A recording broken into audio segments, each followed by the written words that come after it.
Hello everyone, and welcome to the Fictional Vortex. So we are back with an interesting movie on what if Naruto was the son of Anubis, the Egyptian god of death. Naruto x Isis Egypt myth.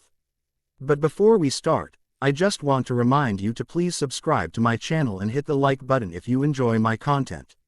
Let's start the story. Chapter 1. Child of the Jackal. The moon hung low over Konoha, blood red and swollen like a wound in the night sky. 12-year-old Naruto Uzumaki sat cross-legged atop the Hokage monument, golden hair stirring in the midnight breeze. His normally bright blue eyes had darkened to the color of storm clouds, fixed on the strange celestial display.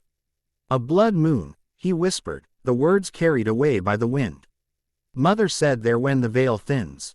Quote, 3 days had passed since he'd found Kushina Uzumaki collapsed in their modest home, her body intact but soul inexplicably gone. Not dead in any way the medical ninja could comprehend. A mystery, they'd called it, their faces betraying confusion that skilled healers despised. But Naruto had seen the strange hieroglyphs burned into the floorboards beneath her. Symbols that had faded before he could show anyone else. Something had reached through from somewhere else and taken her. The moon's crimson light bathed the village below, transforming familiar buildings into alien silhouettes. Tonight marked the third consecutive blood moon, unprecedented in recorded history, and with each passing night, Naruto had felt something stirring beneath his skin. An ancient awareness unfurling like desert blossoms after rain. A soft footfall behind him broke his reverie. "You shouldn't be out here alone, Naruto." The voice belonged to Iruka-sensei, concern evident in his tone. "Especially not during, whatever this is." Naruto didn't turn. "I'm fine, sensei. Your graduation exam is tomorrow.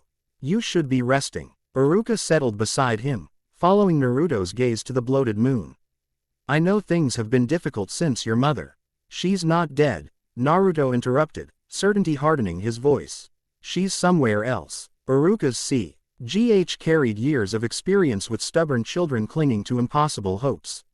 "Naruto, I know it's hard to accept. I don't expect you to understand." Naruto's voice remained level, controlled, in a way that seemed unnatural for a child his age. He reached into his pocket and withdrew a curious object, a small pendant shaped like a jackal's head carved from obsidian. "She left this for me. I should wear it if anything ever happened to her." The pendant caught the moonlight, its eyes gleaming with unnatural intensity. Iruka frowned, reaching toward it. "That looks old. Where did she get something like that?" Naruto closed his fingers around it before Iruka could touch it. "From my father." "Your father?" Iruka's voice softened. "Naruto, you know we've never had information about." "She told me about him the night before she disappeared." Naruto finally turned to his teacher, his expression unnervingly serene. "She said it was time I knew the truth." "And what truth is that?"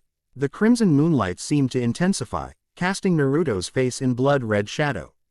"That he wasn't from here. That he was something else entirely." Iruka's expression tightened with concern. He placed a gentle hand on Naruto's shoulder. "Come on, let's get you home. Whatever's happening with these strange moons has everyone on edge. The Hokage has Anbu patrolling the village borders." The mention of borders made something twist inside Naruto's chest, a sensation like homesickness for a place he'd never been. He allowed Iruka to guide him to his feet, but as they turned to leave, Naruto froze. At the edge of the monument, bathed in crimson light, stood a jackal. The animal was impossibly large, the size of a small horse, its coal-black fur absorbing the moonlight rather than reflecting it. Golden eyes fixed on Naruto with unmistakable intelligence. "Sensei," Naruto whispered, "do you see that?" Iruka turned, scanning the area with the sharpened senses of a trained shinobi. "See what?" "The jackal. Right there." Naruto pointed, but Iruka's gaze passed over the creature as if it were invisible. "There's nothing there, Naruto." Iruka's voice had taken on the curfew tone adults used when they believed a child was either lying or hallucinating.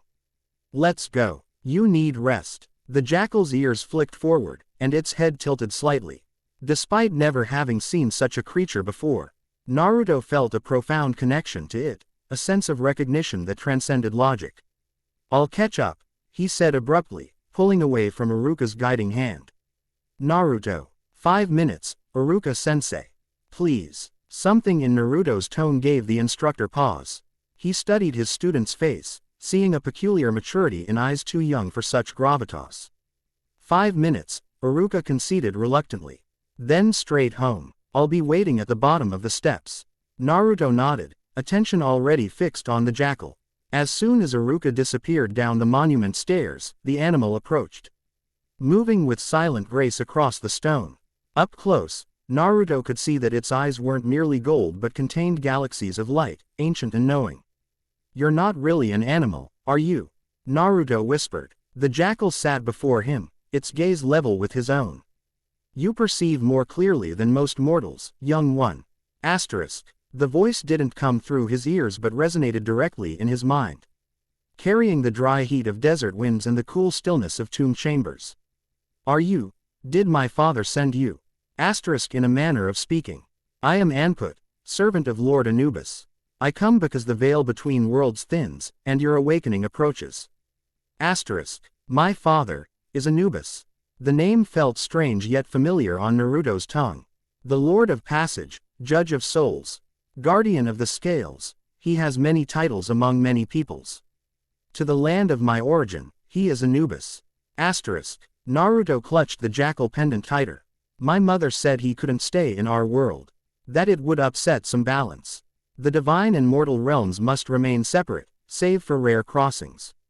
Your existence is one such exception, a bridge between worlds that was never meant to exist." What happened to my mother? Where is she? The jackal's ears flattened slightly. Her soul was taken, stolen through forbidden means by those who seek the power of the in-between. Who took her? Tell me, Naruto demanded, his voice carrying a sudden edge of authority that surprised even him. "They call themselves the Scales. Once they served the balance between life and death, but they have become corrupted, seeking to harness divine power through mortal means." How do I find them? How do I save her? You are not ready. The divine blood in your veins lies dormant. But I have come to guide your awakening. The blood moon overhead pulsed with ominous light. Something in the air shifted, a pressure change that made Naruto's ears pop. "They come," Anput growled, rising to her feet. "They sense your stirring power." Who comes? Naruto looked around, seeing nothing but shadows. "The servants of the Scales. They have waited for the third blood moon, when your heritage would begin to manifest." As if summoned by her words, 4 figures materialized from the darkness at the edge of the monument. They wore traditional shinobi attire, but their masks were unlike any Anbu design Naruto had seen, crafted to resemble the faces of Egyptian deities, painted in gold and lapis lazuli. "The child of Anubis," spoke one wearing a falcon-headed mask. "At last you reveal yourself." Naruto stepped back instinctively. "Who are you?" "We are the Scales," answered a figure in an ibis-headed mask. "And you, child, are an abomination that must be contained. Do not show fear," Anput's voice commanded in Naruto's mind. "You are the son of the Judge of Souls. Stand your ground." Something stirred in Naruto's blood at these words, a fierce pride that transcended his confusion and fear. He straightened, chin lifting as he faced the masked intruders. "I don't know what you want with me," he said, his voice steadier than he felt, "but you made a mistake coming here." Bold words from an untrained halfling, said a third figure in a crocodile mask. "Your divine essence has barely awakened. You are no threat to us." "Perhaps not," Naruto conceded, "but I'm not alone." The masked figures tensed, clearly expecting reinforcements, but Naruto merely placed his hand on Anput's head. The jackal's form seemed to solidify, becoming visible to all as darkness gathered around her like a cloak. "Impossible," hissed the fourth figure, wearing a mask that resembled a lioness. "The familiar has already bonded with him. Take him now," commanded the falcon mask. Before others come, they moved with inhuman speed, converging on Naruto from 4 directions.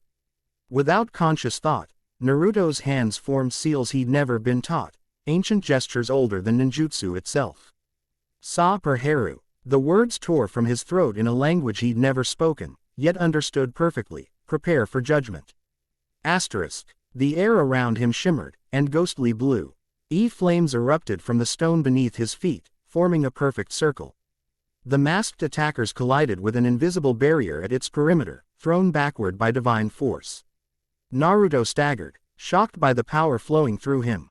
The pendant in his hand had grown hot, the jackal's eyes gleaming with inner fire. What just happened? He gasped. The first awakening, Anput replied, satisfaction evident in her mental voice. The blood of Anubis responds to threat. The masked figures regrouped, more cautious now. The barrier is weak, observed the ibis mask. He cannot maintain it for long.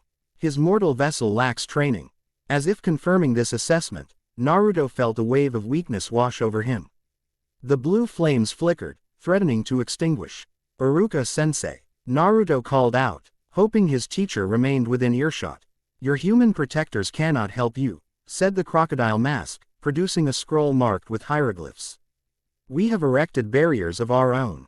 The falcon masked figure raised a hand wrapped in bandages inscribed with similar symbols. Come quietly, Godling. We have no wish to damage Lord Anubis's offspring. They speak true in this, Anput confirmed. They want you alive, Why? Naruto demanded. What do you want from me? Your blood carries the essence of the divine, explained the lioness mask, her voice almost reverent. With it, we can bridge the realms permanently. Restore the old magics to our world. And my mother, why take her? A moment of silence passed between the masked figures. The woman was unexpected, admitted the ibis mask. Her soul should not have been drawn through an unfortunate error in our ritual. White-hot rage coursed through Naruto's veins. Bring her back. Her soul has already been used to strengthen the passage, said the falcon mask dispassionately. Such is the price of progress. The blue flames surrounding Naruto suddenly intensified, responding to his fury. The weakness he'd felt moments before vanished, replaced by a terrible clarity of purpose. The jackal pendant in his hand melted into his skin, its essence absorbed into his flesh. You took her from me. Naruto's voice had changed, layered with an older, deeper resonance that echoed across the monument. You tore her soul from this world. Black sand began to swirl around his feet, rising from nowhere. Defying the stone beneath him. It spiraled upward, forming tendrils that moved with deadly purpose. Your anger feeds your power, Anput cautioned, but control it, or it will consume you. The masked figures retreated a step, clearly unprepared for this development. Impossible, whispered the crocodile mask.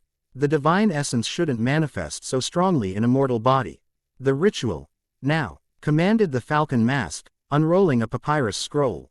All four began chanting in the same ancient language Naruto had instinctively used earlier. The air thickened with power as glyphs appeared, glowing on the stone around them. Naruto felt their magic pulling at him, attempting to bind his newly awakened powers.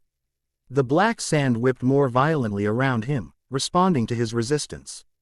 I won't let you take me, he growled, the dual-layered voice growing stronger. I won't let you use me like you used her. The sand shot forward in razor-sharp spears, aimed at the chanters. They dodged with practiced ease, but the attack disrupted their formation, breaking the building spell. Subdue him, ordered the falcon mask, throwing metallic spheres that exploded into chains of golden light. The chains wrapped around Naruto, searing his skin where they touched. He cried out in pain but refused to fall. The black sand formed a shield, forcing the chains away. Focus, young one, Anput urged. Feel the connection to your divine heritage. You need not rely on rage alone. Naruto closed his eyes, trying to calm his fury enough to sense what Anput described. Beyond the anger, deeper within, he felt a cool current of power, ancient and measured, the dispassionate judgment of Anubis himself.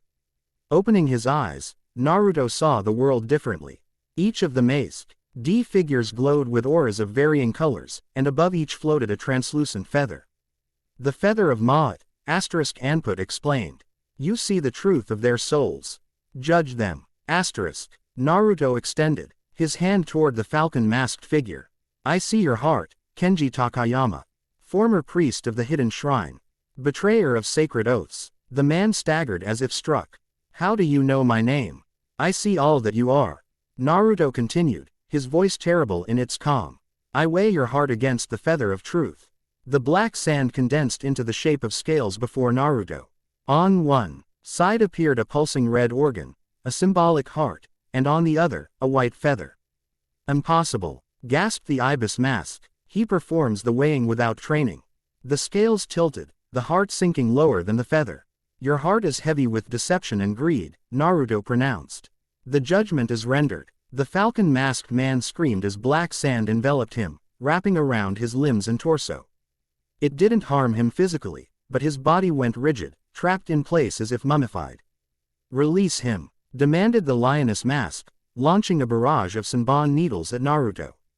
The needles dissolved into dust before reaching him, converted by his defensive sand. Naruto turned his gaze to her next, the scales reforming. Wait, the ibis mask interrupted, raising empty hands in a gesture of surrender. We underestimated you, son of Anubis. Let us speak reasonably. Return my mother's soul, Naruto demanded.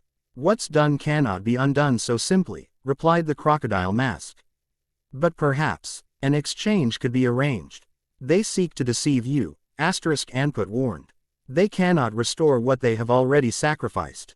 The knowledge that his mother was truly beyond reach crashed through Naruto's momentary sense of power.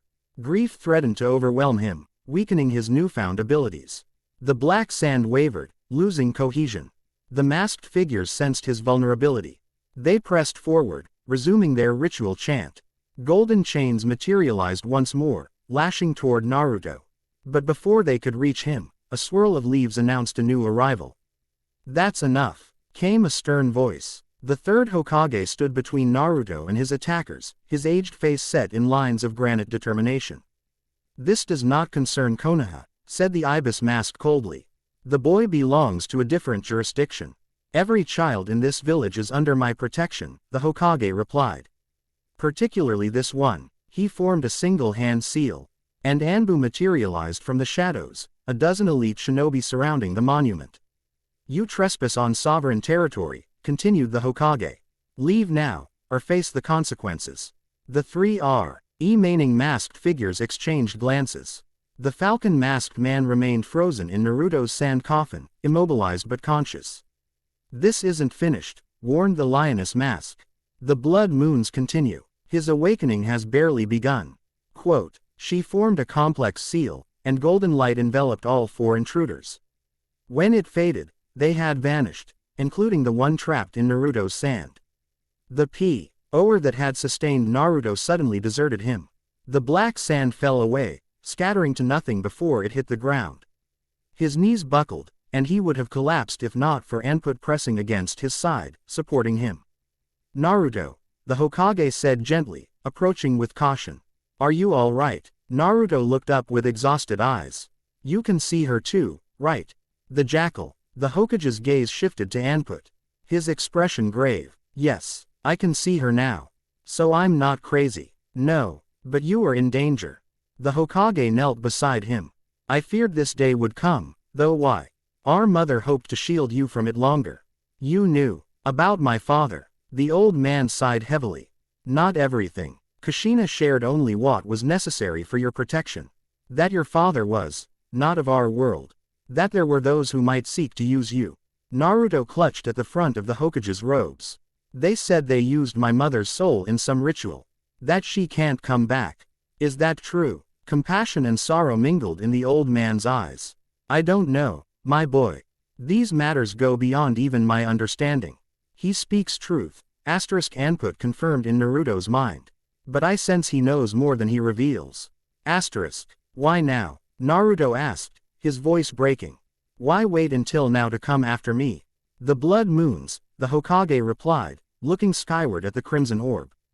They thin the boundaries between worlds.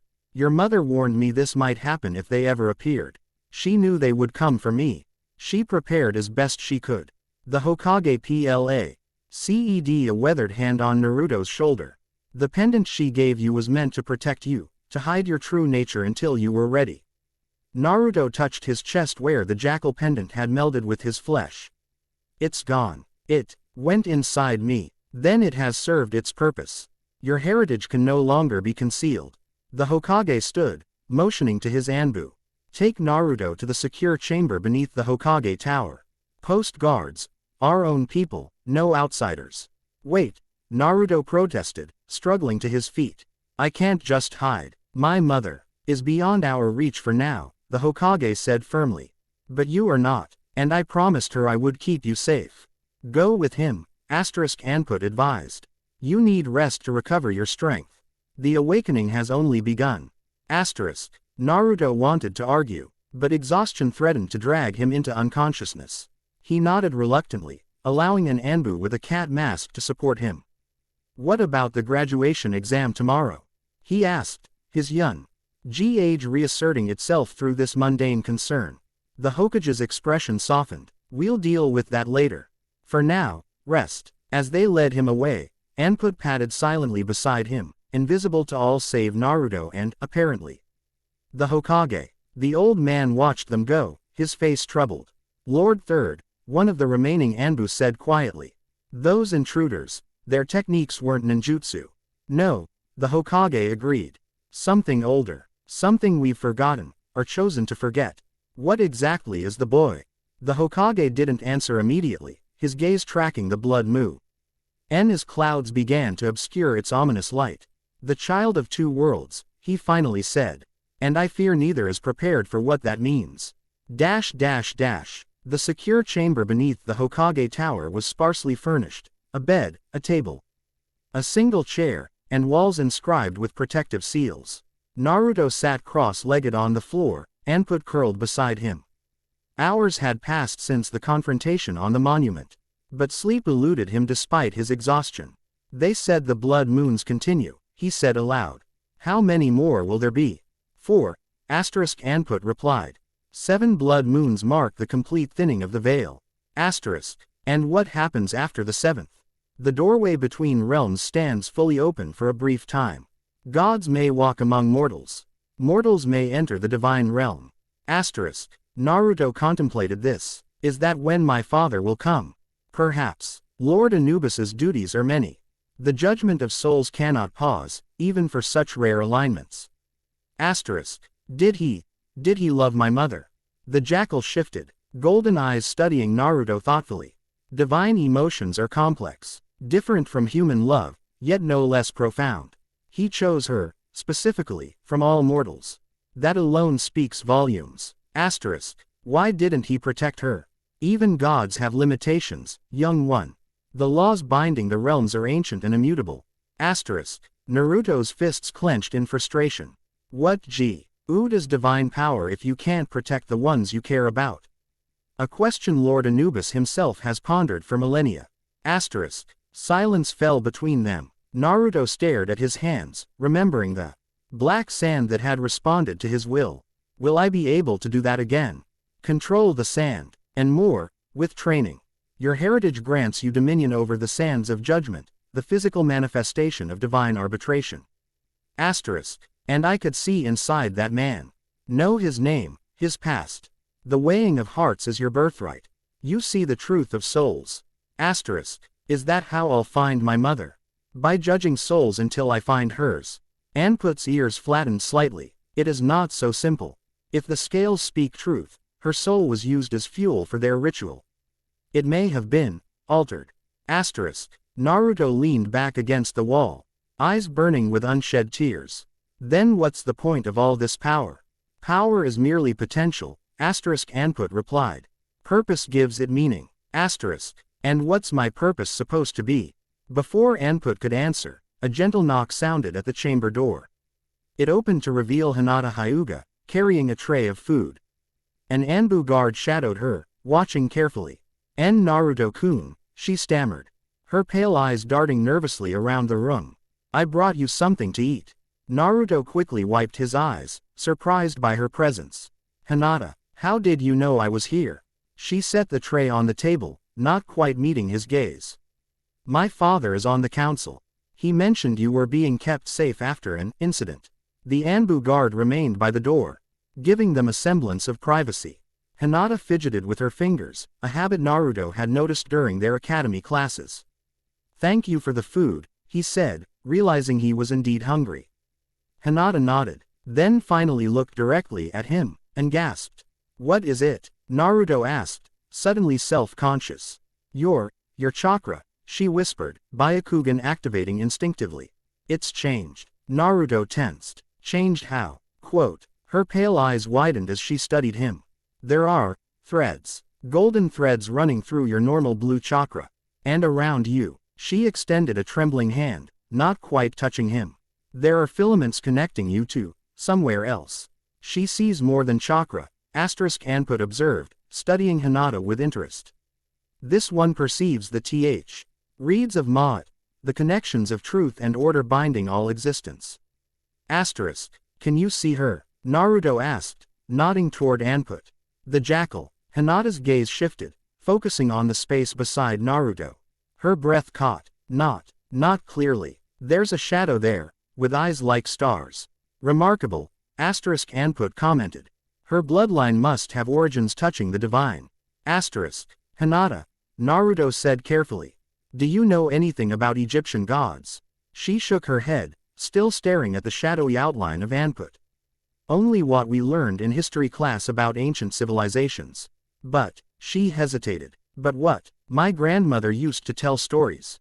About how the Hyuga eyes were a gift from a goddess of truth who weighed hearts on golden scales. Her voice dropped to a whisper. Quote, I always thought they were just bedtime stories. Naruto leaned forward, suddenly intensely interested. Did she mention a name? The goddess's name. Hinata's brow furrowed in concentration.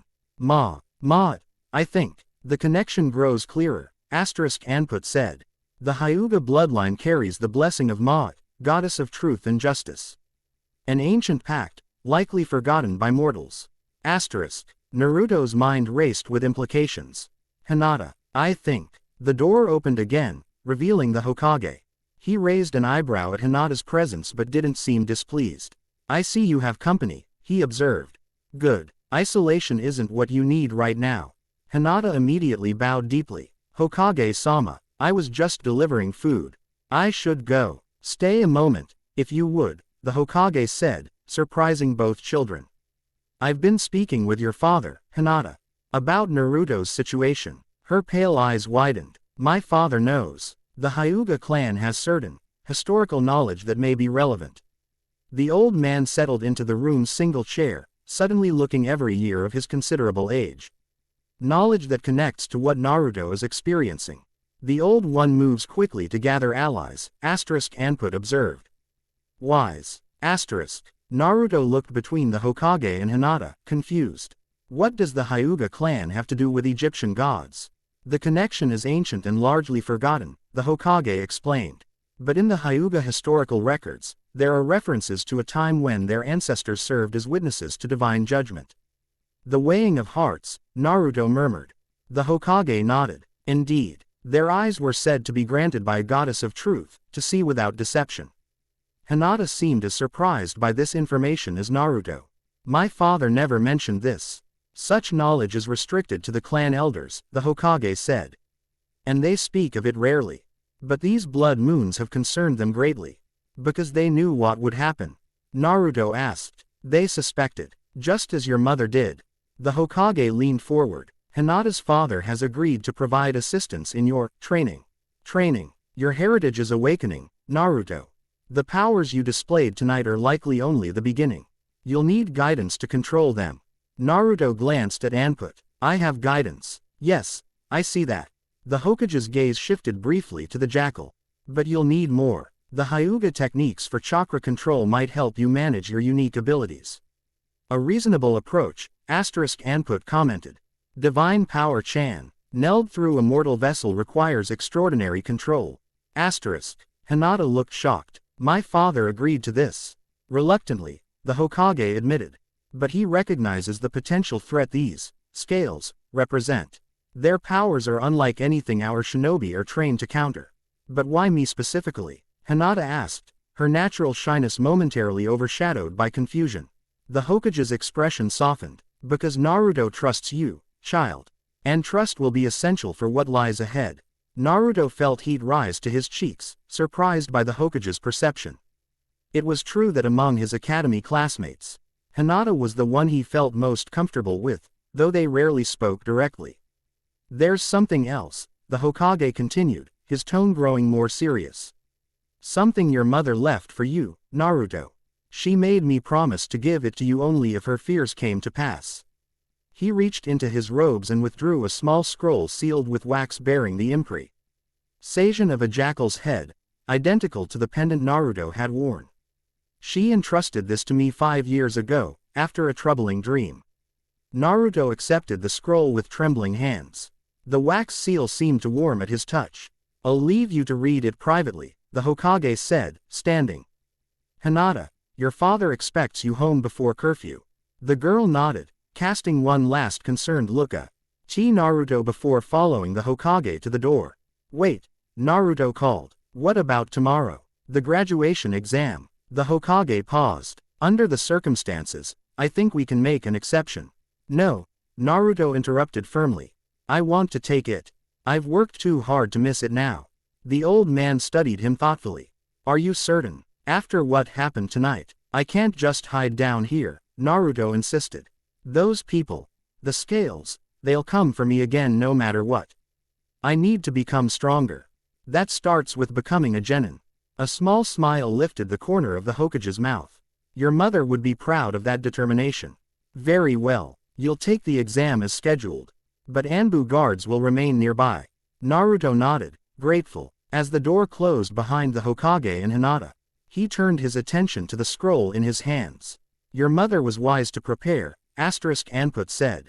Break the seal, Naruto pressed his thumb against the wax jackal, which melted away at his touch. The scroll unfurled, revealing elegant handwriting in 2 columns, one in standard script, the other in hieroglyphics. I can't read this second part, Naruto said, pointing to the symbols. But you can, Anput countered. Look again. Let your blood remember. Naruto frowned, focusing on the strange markings. Slowly, impossibly, they began to shift and rearrange in his vision, forming words he could understand. He began to read aloud. My dearest Naruto, if you're reading this, then what I feared has come to pass. The blood moons have returned, and with them, those who would use you for their own purposes. I've tried to protect you from this legacy, to give you a normal childhood for as long as possible, but I always knew this day might come. Your father is not of our world. He is Anubis, judge of souls, guardian of the dead in the pantheon of Egyptian gods. Our love was forbidden, our union unprecedented. When I discovered I was carrying you, both mortal and divine authorities sought to intervene. Your father created a sanctuary for us in Konoha, far from Egypt where his influence is strongest, hiding us with divine magic. For 12 years, that protection has held. The pendant you've worn since birth concealed your divine essence from those who would sense it. But the blood moons change everything. During this rare alignment, the boundaries between realms thin. And no concealment can hide divine blood. A group calling themselves the Scales will seek you out. Once they were priests dedicated to maintaining balance between our worlds, but they have become corrupted by ambition. They believe that by capturing the child of a death god, they can control the passage between life and death itself. Trust the Hokage. Trust your instincts. And when the time comes, trust your father. Despite the laws that keep him bound to his realm, he has watched over you. During the 7th blood moon, the veil will part completely. Only then can he cross over fully. The Black Sands will answer your call. The judgment of souls is your birthright. But remember this above all else, my beloved son, you are also human. Your capacity for compassion, for forgiveness, for love, these are not weaknesses to overcome but strengths to embrace. They are my legacy to you, just as the divine powers are your father's. I do not know what fate awaits me. If these words reach you, I may already be beyond your reach. Do not waste your life seeking vengeance for me. Live, grow, become what neither world expects, a bridge between divine order and human compassion. With endless love, Kushina Uzumaki. Naruto lowered the scroll, tears streaming unchecked down his face. The confirmation of his mother's fate, written in her own hand, made it unbearably real. She knew, he whispered. She knew they might take her. And still she chose to remain with you, rather than seek safety elsewhere, Anput observed. Great courage, The 7th blood moon, Naruto said, wiping his eyes. That's when my father can cross over. How long until then? 4 more nights after tonight, Anput replied. The 7th falls on the full alignment. Naruto carefully rolled the scroll, determination hardening his features. Then I have 4 days to prepare. 4 days to become strong enough to face the scales again. An ambitious timeline. I don't have a choice. Naruto moved to the bed, suddenly aware of his overwhelming fatigue. Tomorrow I become a genin. That's the first step. As he lay down, Anput leapt lightly onto the foot of the bed, curling into a watchful position. Rest now, she advised. The awakening of divine blood demands much from a mortal body. Naruto closed his eyes, his mother's words echoing in his mind. A bridge between worlds. As consciousness faded, the last thing he felt was a strange sensation, as if someone were watching him from a great distance, through a veil he couldn't quite perceive. In the shadowy realm of the duat, where the souls of the dead awaited judgment, a tall figure stood before a pool of dark water. The surface rippled, showing Naruto's sleeping form with Anput standing guard. Anubis, Lord of the Dead, watched his son with eyes that had witnessed the passing of countless civilizations. His jackal head remained impassive, but his hands, adorned with gold and obsidian, gripped his staff with unusual tension. The awakening proceeds as expected, my lord, said a figure kneeling behind him. Wepwawet, opener of ways, another jackal deity subservient to Anubis. The scales move more boldly than anticipated, Anubis replied, his voice deep as tomb chambers. They have taken Kushina's soul. An act of desperation that reveals their weakness, Wepwawet observed. They fear the boy's potential. With reason. Anubis waved a hand over the pool, and the image shifted to show Naruto's confrontation on the monument, the black sand responding to his will, the weighing of hearts performed instinctively. He accesses divine abilities without training, without the usual limitations of halflings. The mortal woman's bloodline may be responsible. The Uzumaki always had unusual spiritual energy. Anubis nodded slowly, a fortuitous combination of lineages. Perhaps. Not entirely accidental. Wepwawet looked up sharply. You suspected this outcome when you chose her. I considered possibilities. Anubis turned from the pool. Prepare the Hall of Two Truths. When the 7th moon rises, I will cross over to retrieve my son, and settle accounts with the scales. And the mortal woman's soul, if it has indeed been consumed in their ritual. Anubis's eyes narrowed, glowing with inner fire. Nothing is beyond retrieval for the Lord of Death. Not even a soul transformed. He looked once more at the sleeping boy, allowing a rare emotion to surface, something close to pride. 4 more nights, he murmured. Learn quickly, my son. The coming trial will test both halves of your heritage. With a sweep of his hand, the pool darkened, severing the connection between realms. But in his sleep, Naruto stirred, as if hearing the distant echo of his father's voice calling from beyond the veil. Chapter 1 End Chapter 2, Desert Winds. Morning light filtered through the narrow window of Naruto's underground chamber, casting a golden rectangle across the stone floor. He sat cross-legged within this patch of sunlight, eyes closed, trying to summon the black sand that had responded to his will the previous night. So far, all he'd managed was a faint stirring of dust particles around his fingers. I don't understand, he muttered, frustration evident in his voice. It came so easily before. Anput watched from her position by the door, golden eyes unblinking. Divine power OFTEN emerges most readily in moments of extreme emotion or danger. Controlled summoning requires different skills. The graduation exam starts in 2 hours. I need to get this right. Perhaps you approach it incorrectly. You attempt to force the sand to appear through will alone. How else am I supposed to do it? The sands of judgment are not a tool to be commanded, but an extension of your divine authority. They respond to your sense of purpose, not mere desire. Naruto opened his eyes, considering this. So instead of trying to make the sand appear, consider why it should appear. What judgment would you render? What truth would you reveal? Naruto closed his eyes again, shifting his focus. Rather than visualizing the sand, he thought about what it represented, the physical manifestation of divine judgment. The weight of truth against falsehood. He remembered how it had felt to see into the falcon-masked man's heart, to know his name and nature with absolute certainty.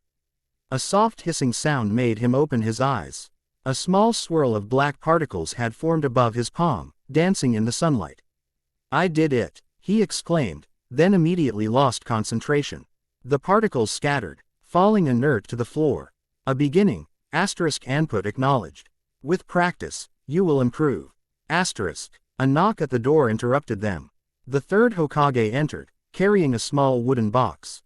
"I see you're already training," he observed, nodding toward the black residue on the floor. "Good. You'll need every advantage in the days ahead." "I still can't control it well," Naruto admitted. "Few skills worth having come easily." The Hokage placed the box on the table. "I've brought something that might help, at least for today's exam." Naruto approached curiously. Inside the box lay a weapon he'd never seen before, a flail consisting of a short handle with 3 chains, each ending in a small metal sphere. "This is a flail," the Hokage explained. "An ancient weapon associated with your father in Egyptian iconography. It's not commonly used in our shinobi arts, but given your heritage, it seemed appropriate." Naruto lifted it carefully, surprised by its perfect balance. The chains jingled softly as he moved them. "I don't know how to use this." "The basic principles aren't so different from other chain weapons," the Hokage said. "But more importantly, I suspect you'll find it compatible with your emerging abilities." Naruto swung it experimentally, the chains whistling through the air. Something about the movement felt natural, instinctive. "The crook and flail are symbols of your father's authority," Anput noted. "Tools of the shepherd and the judge." "Thank you," Naruto said, genuinely touched by the old man's thoughtfulness. The Hokage nodded. "There's something else we need to discuss before your exam." His expression grew serious. The events on the Hokage monument did not go unnoticed. "Rumors are already spreading through the village." "About what I am?" Naruto asked, tensing. "Mostly confusion and speculation at this point. Strange lights, unusual chakra signatures. But you should be prepared for questions, particularly from your classmates." Naruto sighed. He'd already been something of an outsider in the academy, not because of any hostility, but because of his mother's protectiveness and his own resulting reserved nature. This would only widen that gap. "What should I tell them?" "As little as possible for now," the Hokage advised. "At least until we better understand what the scales are planning." He paused. "That said, I've informed your primary instructor, Iruka, of the general situation. He'll help deflect unwanted attention. And after the exam, if I pass." "When you pass," the Hokage corrected firmly. "We've made arrangements for your training to continue under special circumstances." "The old one plans carefully," Anput observed approvingly. "What kind of arrangements?" Naruto asked. Hyuga has agreed to provide some training in chakra control techniques that might help manage your abilities.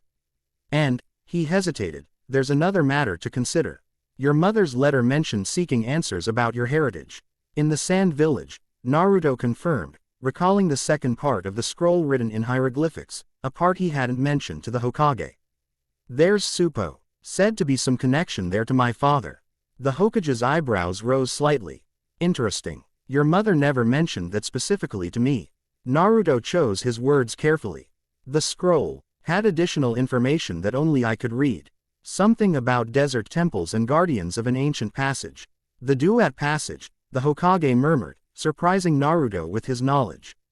"You know about it." "Only legends. Stories of doorways between worlds, watched over by priests who had been touched by divine power."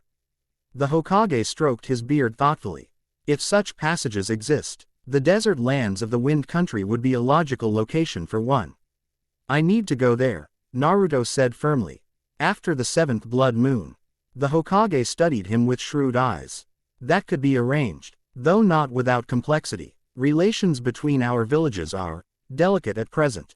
But you'll help me, if that is truly where answers lie." "Yes." The Hokage smiled slightly. "As it happens, the Chunin exams are scheduled to begin soon. Teams from all major villages will be participating, including Sand. That might provide an opportunity. So if I pass today, and get assigned to a team, your team could potentially qualify for the exams with accelerated preparation." The Hokage held up a cautioning hand. "I make no guarantees." Much depends on which team Y.O are assigned to and how quickly you progress. Naruto nodded, understanding the implicit challenge. He would need to excel, to prove himself worthy of such special consideration. For now, focus on the graduation exam. The Hokage advised, moving toward the door. Anbu will escort you to the academy when it's time. What about Anput? Will others see her now? Only those with particularly sensitive spiritual awareness. The third eye technique I performed last night allowed me to perceive her, but for most, she'll remain invisible. The Hokage paused at the threshold. Be careful, Naruto. The powers awakening within you are significant, but control matters more than raw strength. After the Hokage departed, Naruto returned to practicing with the flail, finding that it helped him focus his concentration. By the time an Anbu came to escort him to the academy, he had managed to coat the weapon's chains with a thin layer of black sand, extending their reach and sharpness. Not bad, he murmured to himself, letting the sand recede back into nothingness. Not bad at all. The academy buzzed with nervous energy as final year students prepared for their graduation exam. Naruto entered quietly, Anput padding invisibly at his side. A few students glanced his way, whispering behind raised hands. There he is, the one they say was on the monument last night. My dad said there was some kind of battle. Look at his eyes, have they always had that gold around the pupils? Naruto ignored the whispers, sliding into his usual seat at the back of the classroom. Uruka-sen caught his eye and gave a reassuring nod before calling the class to order. Today determines whether you have mastered the basic skills required of a Konoha shinobi, Uruka announced. You will be tested on transformation technique, substitution technique, and clone technique. Additionally, you will demonstrate proficiency with at least one weapon of your choice. Naruto touched the flail secured at his waist. Grateful for the Hokage's gift. His ninjutsu had always been adequate but not exceptional, except for his shadow clones, which he'd learned from observing an advanced class. With the flail, he might have an edge in the weapons portion. Focus your mind, Anput advised.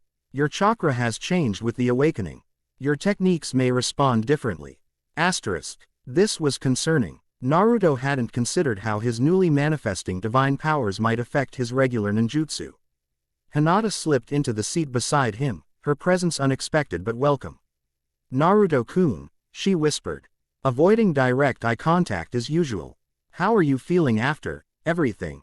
I'm okay. Nervous about the exam. She nodded sympathetically. Your chakra is still changing. I can see it moving in new patterns. Is that bad? Quote, not bad. Just different. She hesitated. My father explained some things this morning. About your situation. Naruto tensed. What did he say? That you carry a powerful bloodline connected to ancient judgments.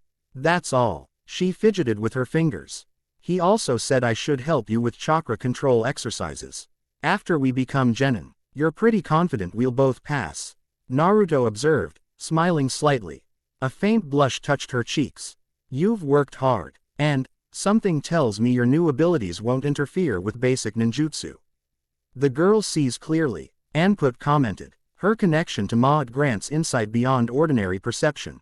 As students were called one by one for individual testing, Naruto closed his eyes, trying to center himself. He reached for his chakra, finding it transformed, no longer a simple blue energy, but threaded with strands of gold that pulsed with a rhythm like a heartbeat.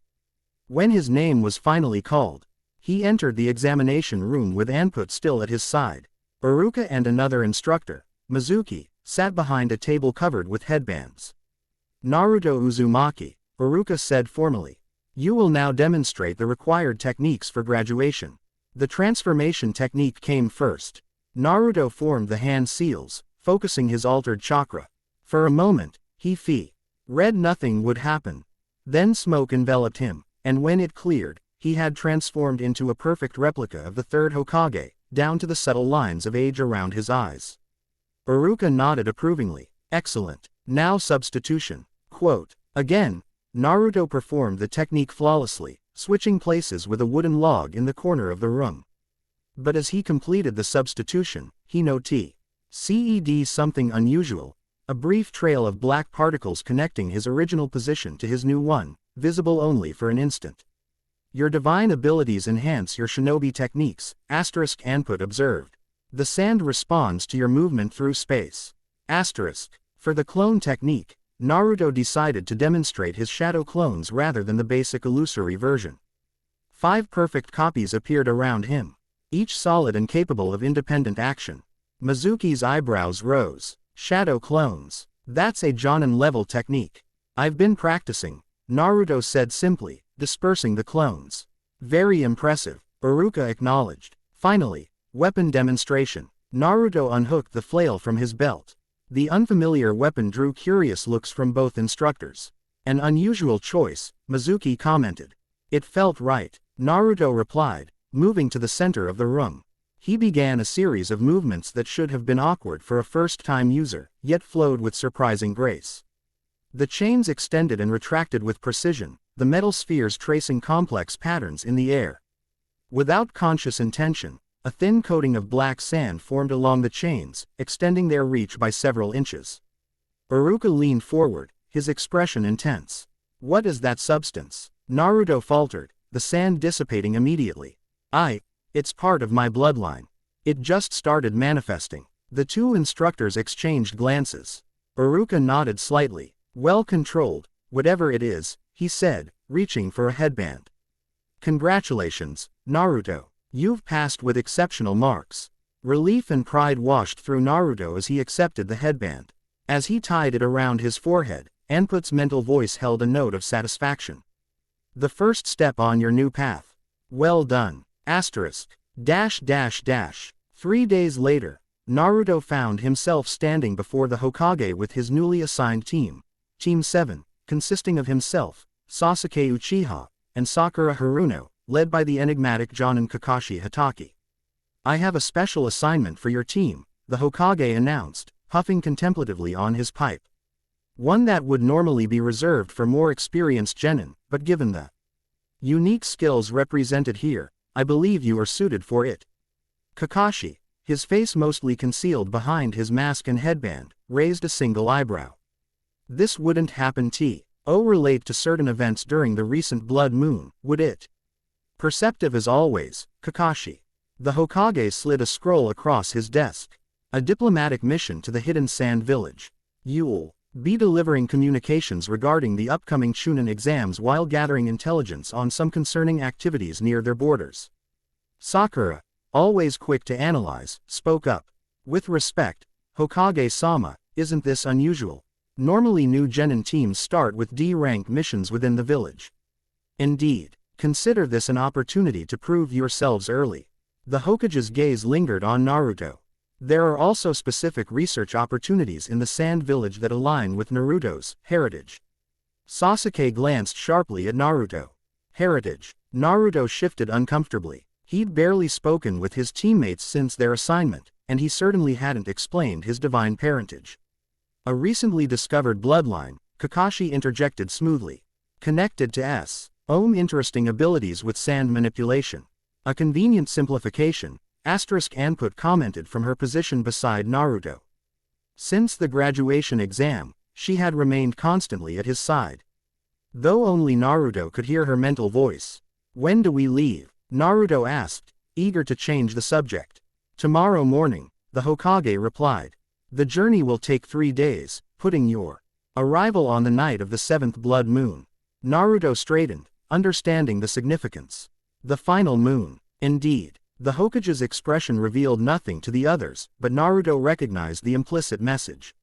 This timing was deliberate, ensuring Naruto would be in the Sand Village when the veil between worlds thinned completely. Kakashi rolled up the mission scroll. We'll prepare accordingly. Anything else we should know? Only that you may encounter unusual phenomena as you approach the desert. Reports mention strange storms, mirages, and travelers speaking of disturbances in the natural order. The scales, Naruto asked before he could stop himself. The Hokage nodded slightly. Possibly. Exercise extreme caution. As they filed out of the Hokage's office, Sasuke fell into step beside Naruto. What was that about? The scales. Naruto hesitated. It's complicated. If it affects the mission, we should know, Sasuke pressed, dark eyes intense. Since the massacre of his clan, The last Uchiha rarely showed interest in anything beyond his training, making his curiosity now all the more notable. "I'll explain during the journey," Naruto promised. Quote, "It's not something I can summarize easily." Sasuke studied him for a moment longer, then nodded curtly. "Fine. But no holding back. If there's danger, we need to be prepared. The Dark One has keen instincts," Anput observed. "His eyes hold shadows of their own." Kakashi dismissed them to prepare for the journey, and Naruto returned to his apartment, no longer staying in the secure chamber now that he could control his abilities better. The past 3 days had been filled with intensive training sessions with Hiashi Hyuga, focusing on chakra control techniques adapted to his unique energy. He had made progress. The black sand now responded more reliably to his will, and he could maintain it longer without exhaustion. More importantly, he had begun to understand the connection between his emotional state and the sand's behavior. Calm focus produced precise, controlled movements. Anger created wild, defensive reactions. As he packed for the journey, Anput watched from his bed. "The 7th moon approaches. Are you prepared to meet your father?" Naruto paused, a shirt half folded in his hands. "I don't know. What's he like? Really like?" "Anubis is ancient beyond human reckoning. Stern but just. He does not display emotion easily, but that does not mean he does not feel." Does he look like me at all?" "In his true divine form, he bears the head of a jackal. But he can appear human when he chooses. In that form, yes, you have something of him in your features." Naruto tried to imagine meeting this impossible father, a god of death and judgment who somehow loved his mortal mother enough to create him. Will he be disappointed that I'm not more divine? "No," Anput replied with unusual firmness. "Your dual nature is precisely what gives you value in his eyes. A bridge between worlds, as your mother wrote." Naruto nodded, resuming his packing. "And what about the scales? Will they try to capture me again during the 7th moon?" "Undoubtedly. The final blood moon represents their greatest opportunity, and their greatest threat. When the veil thins completely, Anubis can cross over with his full divine power." "And they don't want that. They wish to control the passage between life and death. Your father's presence would end such ambitions permanently." Naruto secured his flail at his waist, now comfortable with its weight and balance after days of practice. "Then we'll just have to reach the sand village before they can stop us." The journey to the land of wind began the next morning. Team 7 traveled swiftly through the forests surrounding Konoha, Kakashi setting a brisk pace despite their inexperience. By midday, they had left the familiar woodlands behind, and by evening, the first signs of desert appeared, patches of sand intruding into grassy plains. Twisted scrub trees replacing the towering oaks and pines.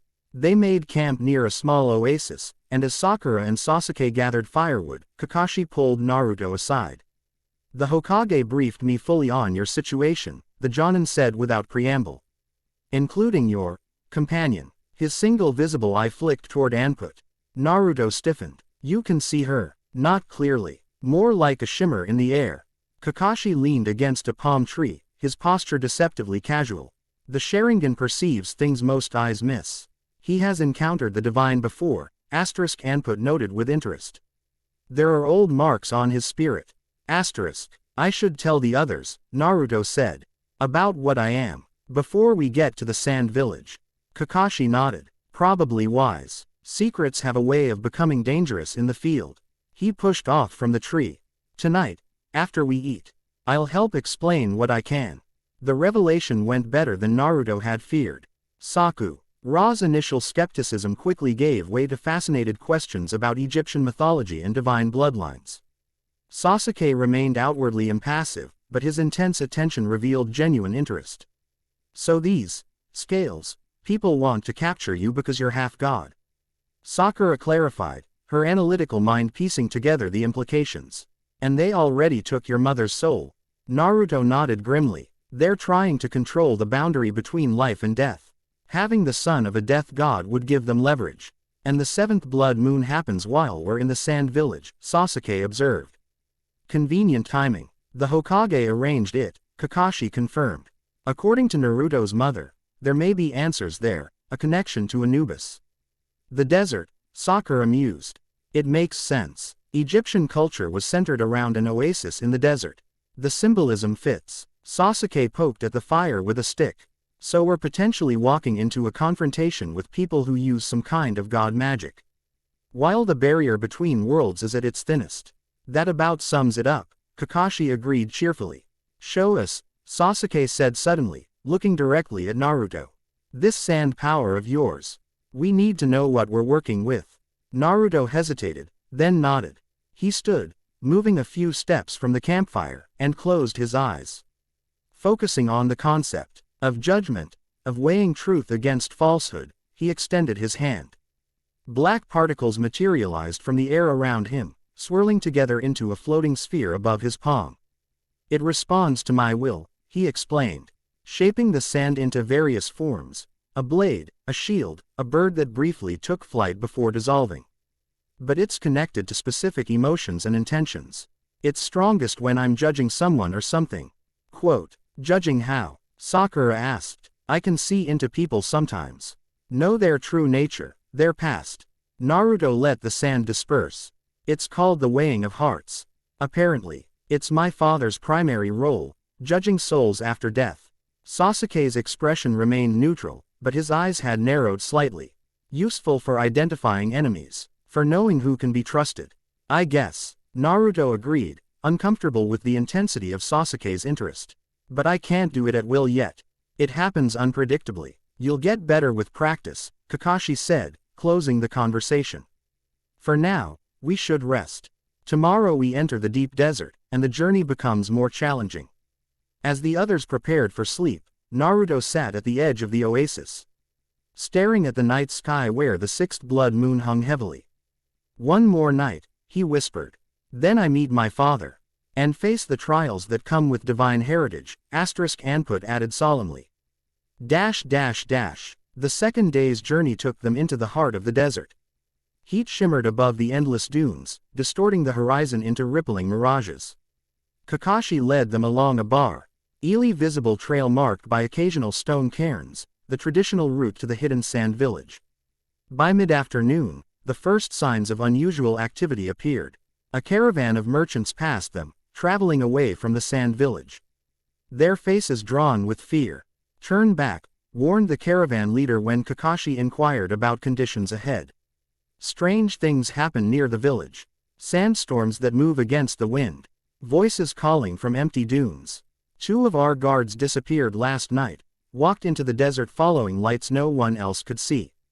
The veil thins, murmured an old woman from one of the wagons. Her eyes, milky with cataracts, seemed to fix directly on Naruto. The old god stir. She perceives more than most, Anput observed. Age sometimes grants such clarity. After the caravan passed, Kakashi called a brief halt. We proceed with caution from here. Stay close together. If anyone experiences anything unusual, visions, voices, strange compulsions, report it immediately. They continued more slowly now, wary of the increasing signs of supernatural activity. Mirages became more elaborate and convincing. Phantom oases, abandoned temples, processions of figures in ancient Egyptian garb. Naruto found himself increasingly attuned to these phenomena, able to distinguish true mirages from what Anput called, bleed-through, actual glimpses of the in-realm visible through the thinning veil. As sunset approached, the wind began to rise, carrying sand in stinging sheets across their path. What started as a normal desert wind quickly intensified, swirling into a localized sandstorm directly ahead. This isn't natural, Kakashi called over the howling wind. Defensive formation. The team huddled together as the sandstorm encircled them, TTING off all visibility beyond a few feet. Within the swirling vortex, the sand began to glow with an eerie blue light. Someone approaches through the veil, Anput warned, her mental voice tense. Not your father, another. Naruto peered into the glowing storm, his enhanced senses detecting a presence forming within it. A figure materialized from the sand itself, a young woman perhaps a few years older than himself. With blonde hair gathered into 4 spiky ponytails and fierce teal eyes. She carried an enormous fan, partially open in a defensive position.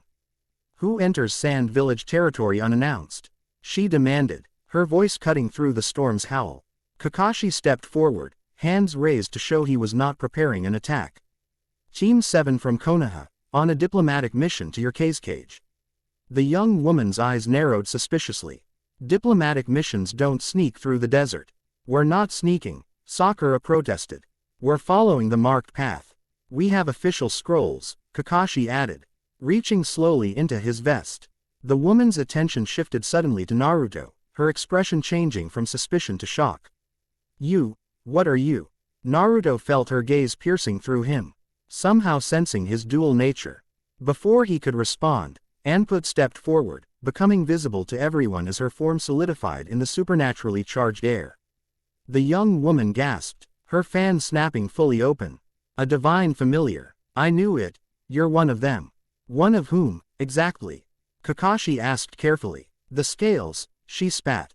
They've been infiltrating our village for months, bringing their false gods and ancient magic. We're not with the scales, Naruto said quickly. There are enemies too. They took my mother. The woman hesitated, her fan still raised. Prove it. If you're not with them, prove your allegiance. Show her the weighing, Anput suggested. The scales corrupt the ritual. A true judgment would distinguish you from them. Naruto nodded, taking a step toward the woman. I can prove it, but I need your name. Why? She demanded. The weighing requires it, he explained. I am Naruto Uzumaki, son of Anubis. I offer to perform the true weighing of the heart, not the corrupted version the scales use. Her eyes widened at the mention of Anubis, and after a moment's hesitation, she replied, Tamari. Of the desert. Naruto extended his hand, summoning the black sand. It formed a small set of scales between them, floating in the air. Tamari of the desert, he intoned, finding that formal words came to him instinctively. I weigh your heart against the feather of Ma'at. The scales balanced themselves, a crimson heart materializing on one side, a white feather on the other. As they watched, the scales remained perfectly level, indicating a heart in balance, neither too heavy with sin nor artificially lightened by deception. Your heart is in harmony with truth, Naruto declared, the formal ritual coming to him as if from ancient memory. You serve neither chaos nor false order. The scales dissolved, the black sand returning to Naruto. Tamari lowered her fan slightly, her expression shifting from suspicion to wary respect. The scales can't perform a true weighing, she acknowledged.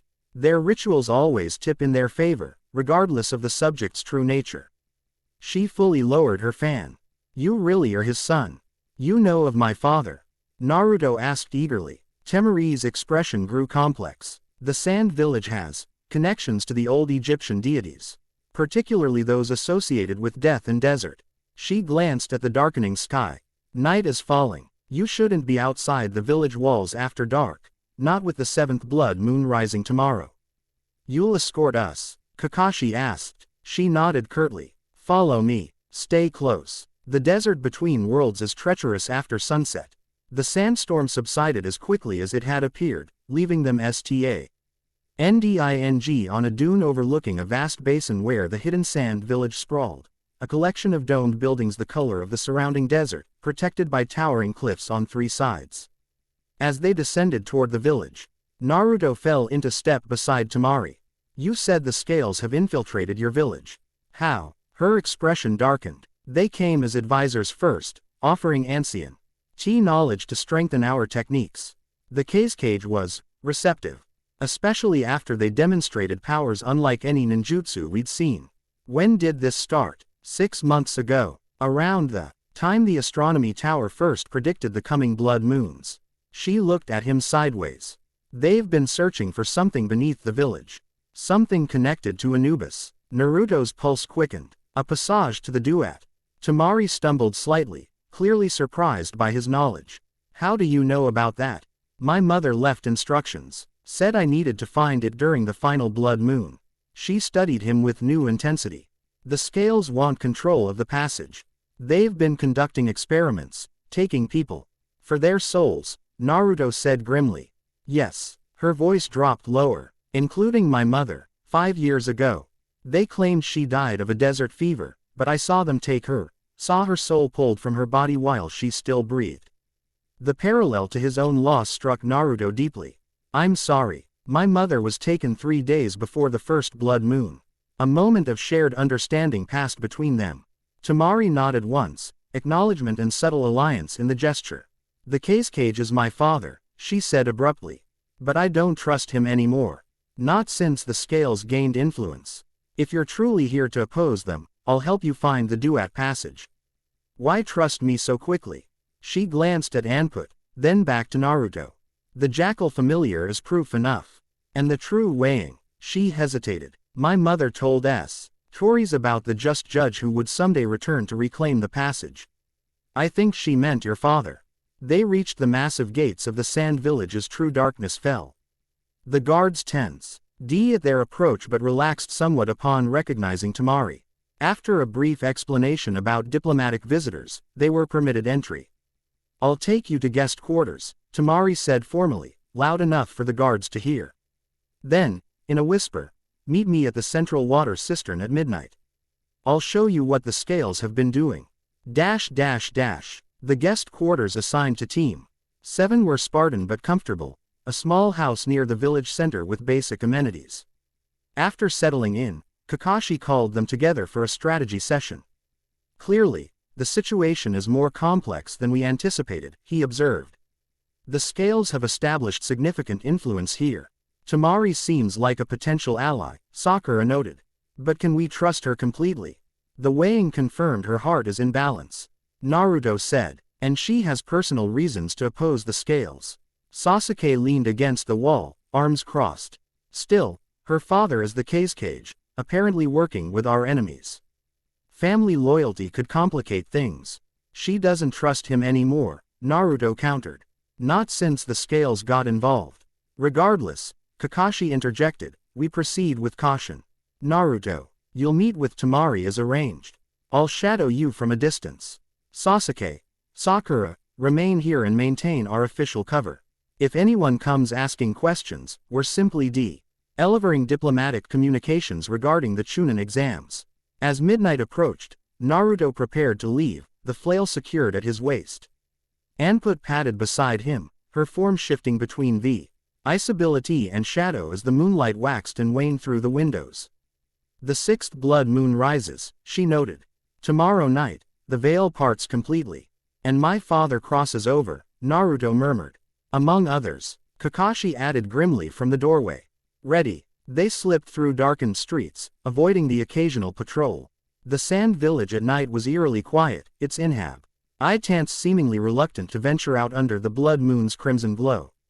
They reached the central cistern, a large circular structure where the village's precious water was stored and distributed, and found Temari already waiting. Her fan strapped to her back. Good, you came, she said, her voice tight with tension. We need to hurry. Guards change at midnight. She led them down a narrow staircase beside the cistern, descending deep beneath the village. The air grew progressively cooler and damper, stone walls giving way to older construction, massive sandstone blocks carved hieroglyphs that glowed faintly in the darkness. These tunnels predate the village, Temari explained in a whisper. Our founders built over them, incorporated them into the water system, but they're much older. Egyptian construction, Kakashi observed, running a finger over the glowing symbols. From when this world and the divine realm were still connected, Temari confirmed. Before the separation of worlds. They continued deeper, the passage widening into a large underground chamber. Naruto gasped as they entered. The ceiling soared 30 feet overhead, supported by massive columns carved to resemble bundle papyrus. The walls were covered in elaborate murals depicting processions of gods and goddesses, judgment scenes, and the weighing of hearts. At the far end stood an ebony door, sealed with golden chains and marked with warning symbols. The entrance to the Duat passage, Temari said, pointing to the sealed door. Closed for millennia, until the scales began their work. Scattered around the chamber were workbenches covered with scrolls, ritual implements, and strange devices combining ancient designs with modern technology.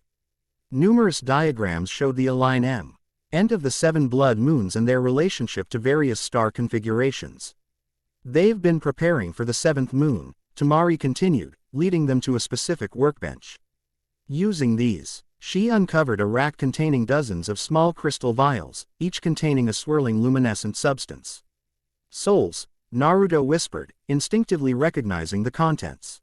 Human souls. Tamari nodded grimly. Harvested from volunteers, though most were coerced or deceived. They've been using them to power ritual after ritual, trying to weaken the seals on the door. Have they succeeded? Kakashi asked. Partially. 3 nights ago, during the 4th blood moon, something came through from the other side. Temari's voice dropped even lower. Not fully corporeal, but enough to communicate with them. They've been ecstatic since then. A lesser deity, Anput assessed, examining the door. The seals remain strong against major divine entities, but lesser servants can slip through as the veil thins. What exactly happens during the 7th moon? Kakashi asked. What are the scales planning? Tamari moved to a central pedestal where a large papyrus was spread out, a MP-Lex diagram of the chamber with the ebony door at its center. They intend to fully open the passage, she explained. Not just temporarily, as happens naturally during the alignment, but permanently. They've constructed a device. She pointed to technical drawings at the edge of the papyrus, that will channel the energy of the 7th moon to shatter the seals completely. Creating a permanent doorway between mortal and divine realms, Naruto concluded. With them controlling who passes through. Exactly. Tamari traced the diagram with her finger.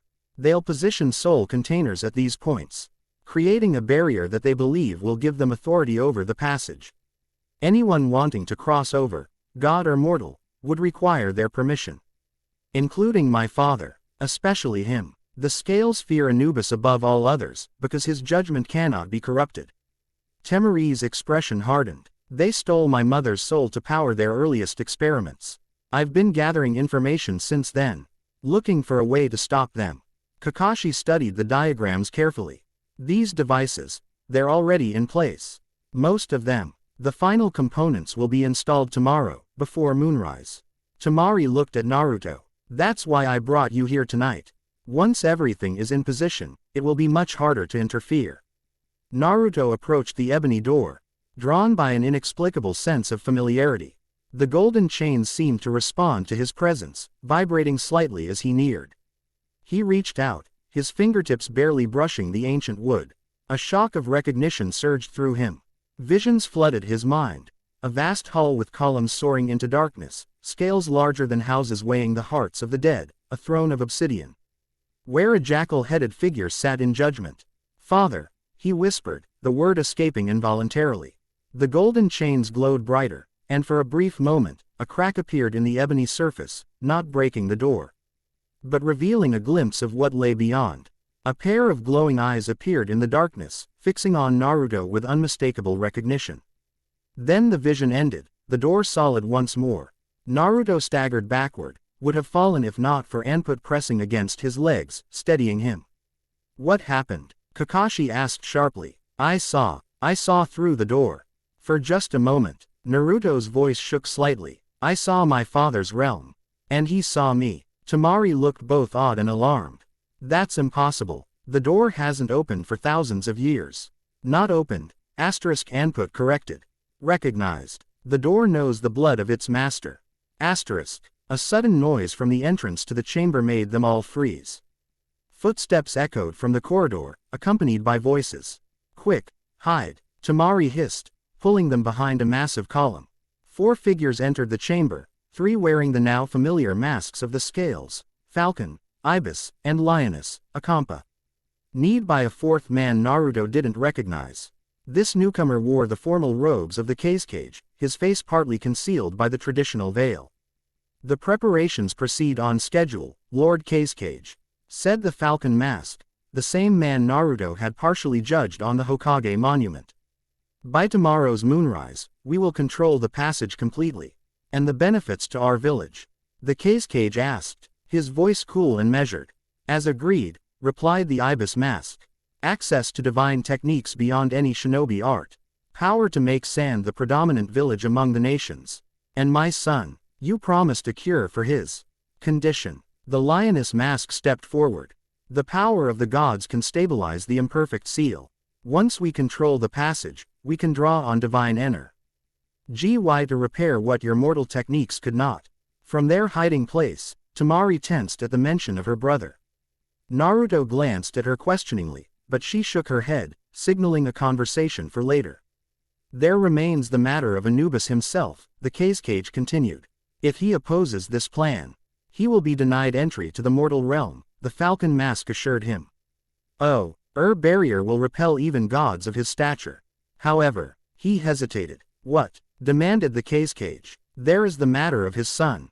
The halfling has arrived in your village, as we predicted. The Kazekage went very still. Here, now, yes. Traveling with a Konoha team under diplomatic pretenses. One of our observers recognized him at the gate. The Falcon Mask's tone grew cautious. He must be contained before tomorrow night. His blood connection to Anubis could complicate our ritual. Or enhance it, suggested the Lioness Mask. If we could incorporate him into the barrier. Find him, ordered the Kazekage. Bring him here, alive and unharmed. Temari's hand moved to her fan, her expression hardening. Kakashi placed a restraining hand on her shoulder, shaking his head in warning. And my daughter? The Kazekage asked suddenly. Has she been monitored as I requested? Of course, replied the Ibis Mask. She's been increasingly curious about our activities. Investigating on her own. It's possible she's already made contact with the Konoha team.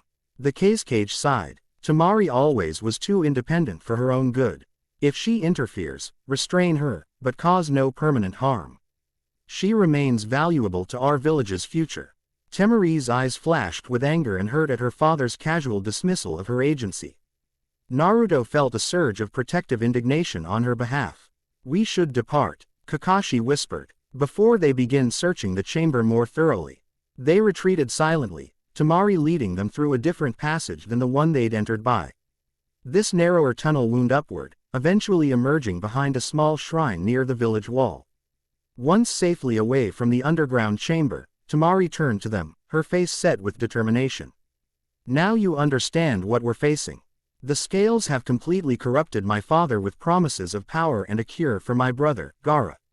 What's wrong with your brother? Naruto asked. He's a Jinchuriki. The one tail is sealed inside him. But the seal is flawed, and it's slowly driving him mad. Her voice carried years of sorrow. My father would do anything to fix that mistake, even ally with the scales. And now they're hunting me, Naruto noted grimly. Yes, by morning, every guard in the village will have your description. Temari looked up at the blood moon hanging ominously in the sky. You can't stay in the guest quarters. They'll search there first. Where, then? Kakashi asked. Temari considered for a moment. There's an old watchtower on the eastern wall, abandoned years ago. My brothers and I use it sometimes when we want to avoid palace politics.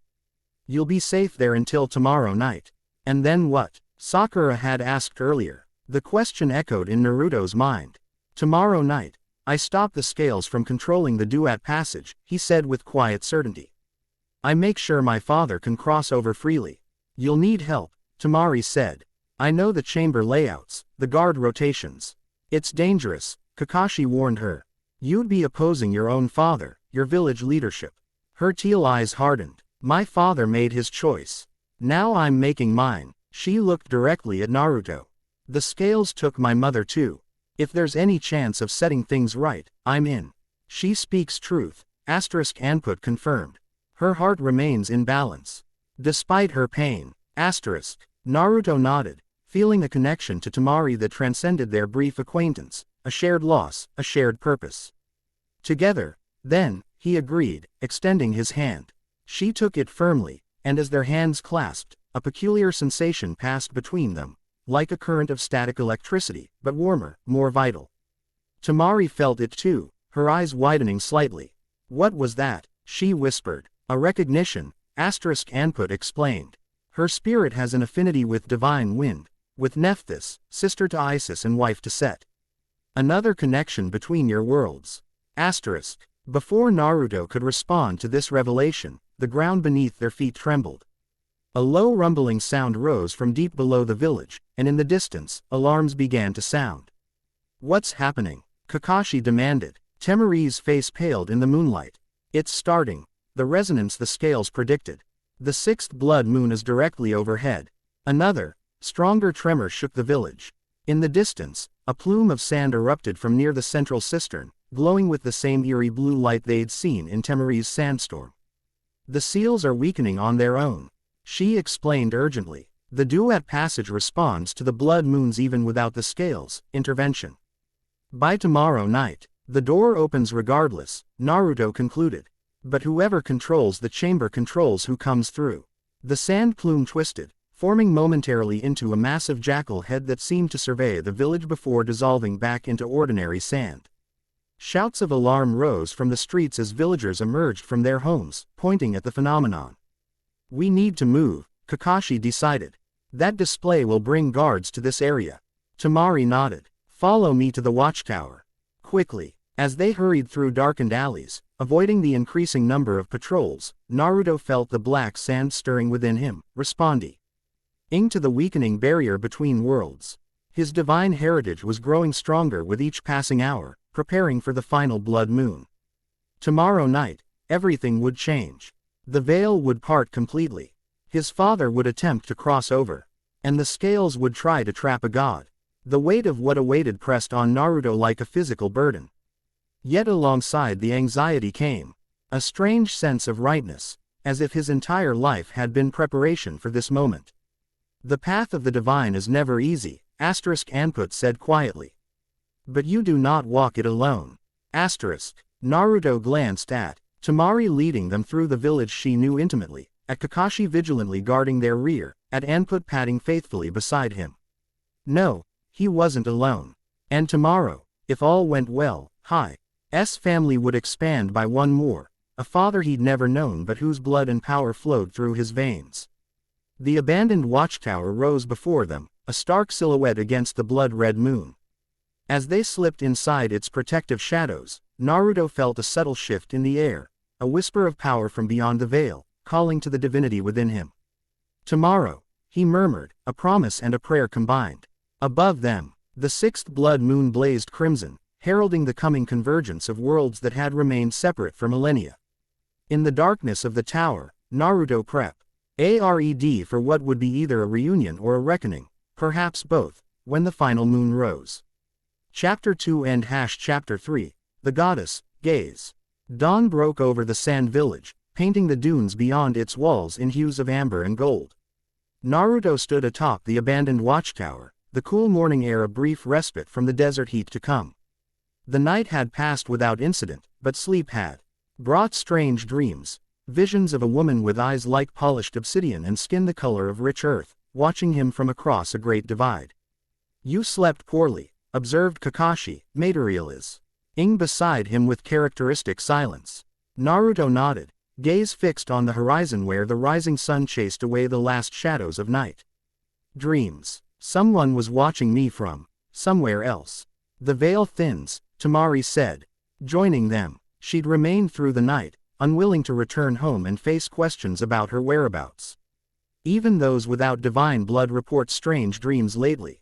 The seventh blood moon approaches. Anput, who had maintained vigilant watch through the darkness, stirred from her position. Not merely dreams. You were observed by one of significant power. Another god. Naruto asked. Yes. Female. Powerful. Anput's golden eyes narrowed thoughtfully. Her interest seemed evaluative. Evaluative how? Kakashi inquired. As one might study a valuable piece in a complex game. With interest in its potential moves. Naruto frowned. I'm not a game piece. To gods, mortals often are. Anput replied with uncharacteristic bluntness. Even demigods. The stark assessment hung in the air as Temari unrolled a rough map of the village on the watchtower floor. Sand from her clothes sprinkled across the parchment, catching the morning light. We have until moonrise to plan, she said, all business despite her sleepless night. The scales will complete their preparations throughout the day. The central chamber, she pointed to a marked location beneath the village center, is where they've constructed their control mechanism. And where is Naruto's mother's soul likely to be? Kakashi asked. Temari's expression softened with sympathy. If they used her for ritual purposes, here. She indicated a ring of symbols surrounding the central point. They placed the most powerful souls at the cardinal positions, using them to anchor their barrier. Naruto knelt beside the map, studying it intently. And this door, the passage to the duat, it opens regardless of their preparations. Yes, but only temporarily during the peak of the blood moon. Their device aims to force it permanently open while establishing their authority over who passes through. Temari traced the concentric circles of the diagram. They'll position themselves here, creating a filter of sorts. Quote, so even if my father attempts to cross over, they could potentially block him, or worse, bind him to their will using the souls they've harvested. Temari hesitated, including, possibly, your mother's. The thought sent a chill through Naruto despite the warming air. We need to disrupt their device before moonrise. Agreed, Kakashi said, but first, we need more intelligence. I'll rendezvous with Sasuke and Sakura at the guest quarters. Our diplomatic cover remains useful for gathering information openly. Risky, Temari cautioned. The Kales have likely alerted all patrols to watch for you. All the more reason to split up temporarily. Kakashi's visible eye crinkled in what might have been a smile beneath his mask. They're looking for a team traveling with a blonde boy, not a lone jonin on official business. What about me? Naruto asked. Stay here with Temari. Continue developing your control over the black sand. Kakashi moved toward the stairs. We'll reconvene at midday with whatever we learn. After he departed, Temari produced a small canteen of water and a package of dried food from her pack. Not much of a breakfast, but it'll keep your strength up. They ate in companionable silence, watching as the village below stirred to life. From their elevated position, they could see increased patrols along the walls and near the central cistern, the scales taking no chances with their precious ritual site. Tell me about your brother, Naruto said eventually. The one your father mentioned. Temari's expression grew guarded, then resigned. Gaara, he's the youngest of us, my other brother Kankuro is the middle child. She took a deep breath. Before Gaara was born, our father ordered the one tail sealed inside him. The sealing was imperfect. The demon influences his thoughts, drives him toward violence. And the scales promised to fix this. They claim their control over the duat passage will allow them to reshape the seal using divine energy. Her voice carried equal measures of hope and skepticism. I want to believe there's a way to help Gaara, but not at the cost of what the scales intend. Naruto absently summoned a small swirl of black sand, letting it dance across his fingertips as he considered her words. My mother's letter mentioned that divine power can heal what mortal techniques cannot.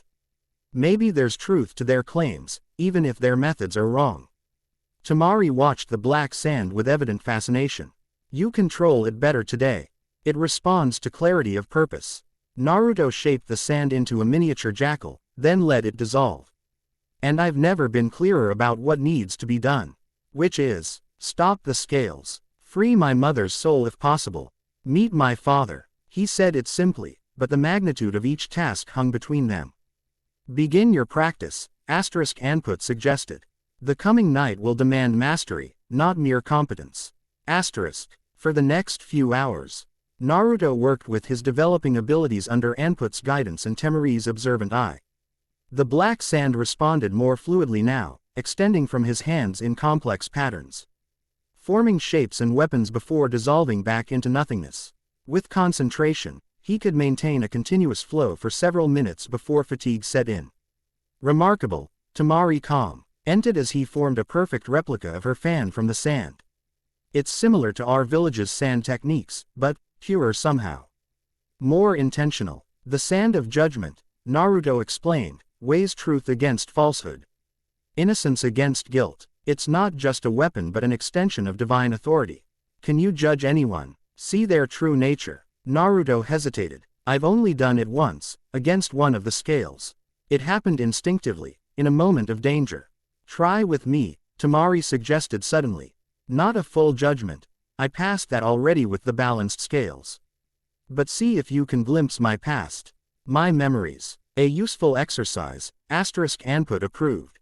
The weighing has many aspects beyond the simple balance of the heart. Naruto nodded, taking a deep breath to center himself. He extended his hand toward Tamari, focusing not on her physical form but on the essence beneath, the accumulation of choices, memories, and truths that formed her character.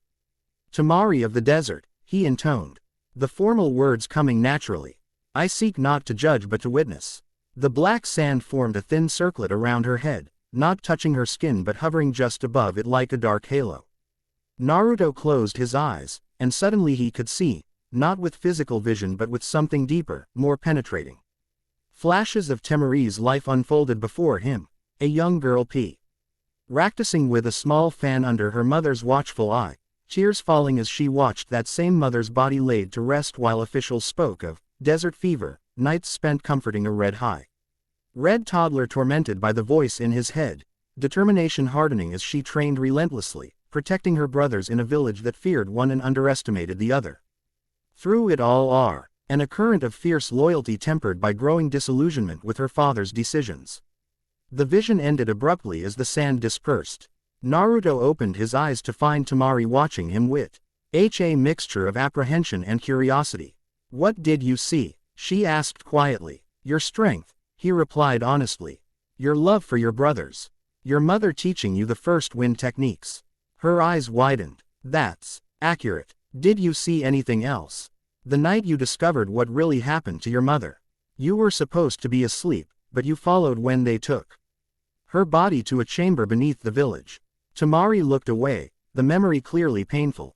I saw them extract something glowing from her chest. I didn't understand then what it meant. Her soul, Naruto said softly. Like they took my mother's. A moment of shared understanding passed between them, bridging their different backgrounds with common loss. The morning sun had climbed higher, beginning to press down on the watchtower's exposed position. Your connection to wind techniques, Naruto said, changing the subject. Anput mentioned it has divine aspects. My mother said our family's affinity for wind came from an ancient blessing, Tamari confirmed. Something about a goddess of protective winds who guarded the desert borders. Nephthys, Anput supplied. Sister to Isis, wife to Set. Protector of boundaries and transitions. Her domain includes certain desert winds. This connection might be why you can see Anput clearly, Naruto suggested. Why you sensed what I was immediately. Tamari considered this. Perhaps. The old stories say the Sand Village was founded on land where the veils between worlds were naturally thin. Some bloodlines here carry traces of ancient interactions with other realms. The conversation paused as they heard footsteps on the watchtower stairs. Both tensed, Tamari reaching for her fan while Naruto summoned the black sand to hover defensively. It's just me, came Kakashi's voice before he appeared. But he wasn't alone. Behind him followed Sasuke, Sakura, and, unexpectedly, Hinata Hyuga. Hinata, Naruto exclaimed, the sand dissipating in his surprise. What are you doing here?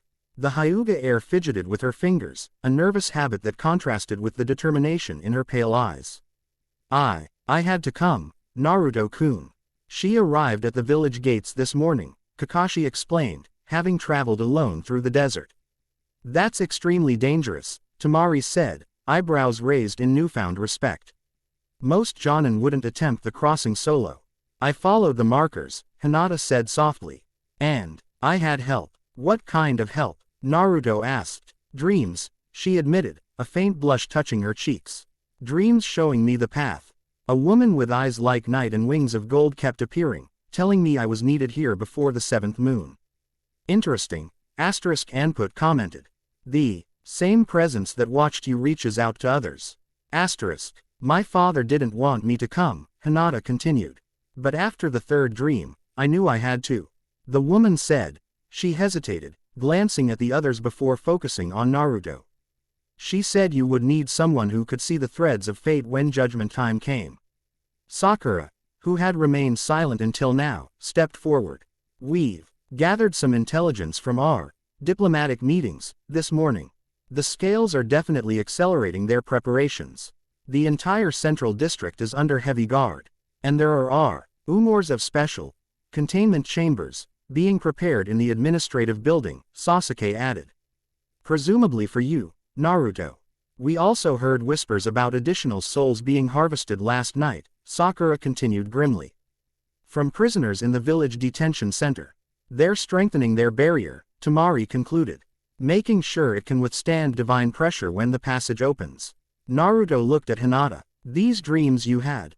Did the woman identify herself? Hinata shook her head. Not directly. But she wore a headdress with a throne symbol, and she carried what looked like an ankh, a cross with a loop at the top. Isis, Anput said immediately. The throne goddess, lady of magic. Sister wife to Osiris and aunt to you through your father's pantheon. Why would an Egyptian goddess contact Hinata? Kakashi wondered. Because of what I can see, Hinata answered with uncharacteristic directness. She activated her Byakugan, the veins around her eyes bulging slightly. Since the blood moons began, my vision has expanded. I don't just see chakra networks anymore. What do you see? Naruto asked. Threads, she said, her gaze moving around the room as if tracking invisible filaments. Golden threads connecting people to each other, to places, to possible futures. And other threads, black ones that seem to pull from somewhere else. Her gaze settled on Naruto. You're at the center of the most complex weave I've ever seen.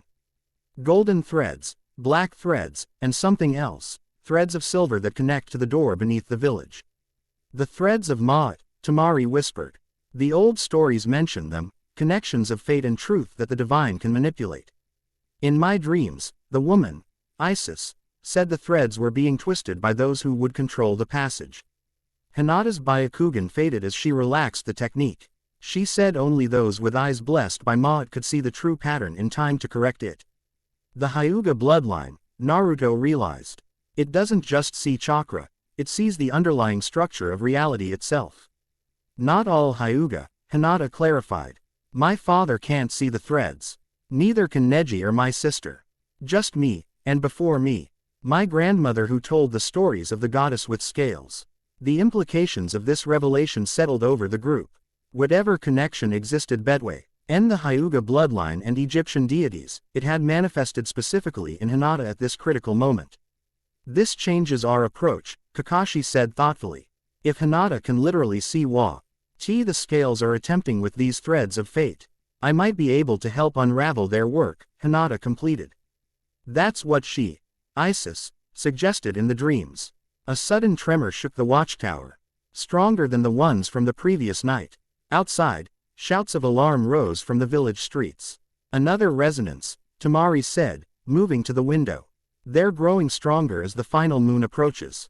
Beyond the village walls, a massive dust devil had formed, swirling with unnatural precision. As they watched, it began to coalesce into a humanoid shape nearly 50 feet tall, a feminine figure with arms outstretched toward the village. That's her, Hinata gasped. From my dreams. The sand figure's face formed last, beautiful, regal, crowned with a headdress that resembled a throne. For a brief moment, its eyes, indentations in the sand, seemed to fix directly on the watchtower. Isis, Naruto whispered, feeling an inexplicable connection to the goddess beyond her relation to his father. The sand figure raised one arm, pointing toward the center of the village where the cistern marked the entrance to the underground chambers. Then, with a sweeping gesture, the figure dissolved back into ordinary sand, collapsing into the desert. A warning, Kakashi interpreted. Or a direction. Both, Tamari said, her expression grim. Look, from their elevated position, they could see a commotion near the central cistern. A large group of masked figures, members of the Scales, were escorting equipment toward the entrance, accompanied by sand ninjas serving as guards. They're accelerating the installation, Tamari observed. That display spooked them. We need to move now, Sasuke said decisively. Before they complete their preparations. No, Kakashi countered. That's exactly what they'd expect after such a display. They're reinforcing security precisely because they anticipate intervention. So we wait, Sakura asked skeptically. We plan, Naruto corrected. Looking around at his assembled allies. We have something they don't expect. He nodded toward Hinata. Someone who can see what they're really doing with these fate threads. Hinata straightened under his gaze. Her natural shyness temporarily eclipsed by determination. I can try to map the pattern they're creating. If I understand it correctly, we might be able to disrupt it at its weakest point. How long would that take? Tamari asked. I'd need to get closer to the central chamber. Close enough for my Byakugan to penetrate the deeper levels. Dangerous, Kakashi noted. The entire area is under heavy guard. I could create a distraction, Sasuke offered. Something to draw attention away from the central district temporarily. Too risky, Naruto decided. We can't afford to be separated if the scales realize what we're attempting. He turned to Tamari. Are there other ways into the underground chambers? Routes the scales might not know about. A slow smile spread across her face. As a matter of fact, yes. The water system connects to older tunnels that run beneath the entire village. My brothers and I explored them as children. She moved back to her map, indicating several points. There are access shafts here, and here, maintenance entrances that haven't been used in years. Could they accommodate all of us? Kakashi asked. Tight fit, but yes. Then that's our approach, Naruto decided. We use the hidden access to get Hinata close enough to map these fate threads. Once we understand the pattern, we can plan our disruption for maximum effect. When? Sakura asked. Naruto looked out at the sun, now high overhead. Mid-afternoon. When the desert heat drives most indoors for rest. The guard rotation will be at its minimum strength. As the others discussed logistics, Hinata moved to stand beside Naruto at the window. Thank you for trusting me, she said quietly. Coming here, it wasn't easy. You took a huge risk traveling alone, he acknowledged. Why, really? She hesitated, pale eyes fixed on the distant dunes. The dreams were compelling, but that wasn't the only reason. She took a deep breath. I saw what happened to you during the first blood moon, how your chakra changed, how the jackal appeared. I felt connected to it somehow. Like I was meant to be part of whatever is happening to you. Because of your ability to see the threads. Partly. Her voice dropped even lower. But also because I've always seen you differently than others do. Even before the blood moons, there was something special about your chakra pattern. Something waiting to awaken. Naruto studied her with newfound appreciation. You never mentioned this. A faint blush touched her cheeks. I didn't know what it meant. And I was too shy, he supplied with a gentle smile. She nodded, returning the smile tentatively. The goddess in my dreams said our bloodlines were connected in ancient times. The eyes of Maud and the judgment of Anubis once worked in tandem to maintain balance between realms. This explains much, Anput commented, approaching to study Hinata more closely. The Hyuga eyes carry the blessing of Maud, goddess of truth who provides the feather against which hearts are weighed. A natural complement to Anubis's role as judge. Can you hear her? Naruto asked Hinata, nodding toward Anput. Not words exactly, Hinata replied. But I can see her clearly now. The threads connecting her to you are particularly strong, gold and black intertwined. And what about me? What threads do you see connected to me? Quote. Hinata activated her Byakugan again, studying him with her enhanced vision. Many gold threads to everyone in this room, connections of fate and choice. Particularly strong ones to me, to Tamari. And, she frowned slightly, to someone not present. A woman with eyes like night. Isis, Naruto murmured. She's watching me from across the veil. Yes, but it's more than watching. There's a connection forming, as if she's reaching toward you. Hinata's brow furrowed in concentration. And beneath everything, black threads stretching down into the earth, toward the sealed door. Those must connect to your father. The insight sent a shiver of anticipation through Naruto. Until now, Anubis had been an abstract concept, a divine parent he'd never met. But these visible connections made his existence suddenly, tangibly real. What about my mother? He asked quietly. Can you see any threads connecting to her soul? Hinata's expression softened with sympathy. I'm not sure. There are fragments, threads that seem cut or frayed, leading toward the central chamber. If her soul was used in their rituals, it might explain the disrupted pattern. The conversation was interrupted as Kakashi called them back to the group. We've settled on an approach. Tamari knows an access point near the eastern wall that should get us within range of the central chamber without detection. We'll need disguises to move through the village to that point, Sakura added. Tamari can arrange those. I'll need to leave soon to avoid suspicion, Tamari confirmed. I'm expected at a family meal at midday. I can gather what we need and meet you at the eastern access point at the third hour afternoon. Plans were finalized quickly, the urgency of our situation demanding efficiency rather than extended deliberation. As Tamari prepared to depart, she paused beside Naruto. The woman in the sand. Isis. Her appearance changes things, she said quietly. If the gods are taking such direct interest ahead of the seventh moon, it means the situation is even more critical than we thought, Naruto completed. I know. Be careful until I return. The scales have eyes throughout the village. She hesitated, then added, my brother Gaara has been acting strangely since the resonances began. If you encounter him, be cautious. The one-tail Respo, NDS to divine energy in unpredictable ways.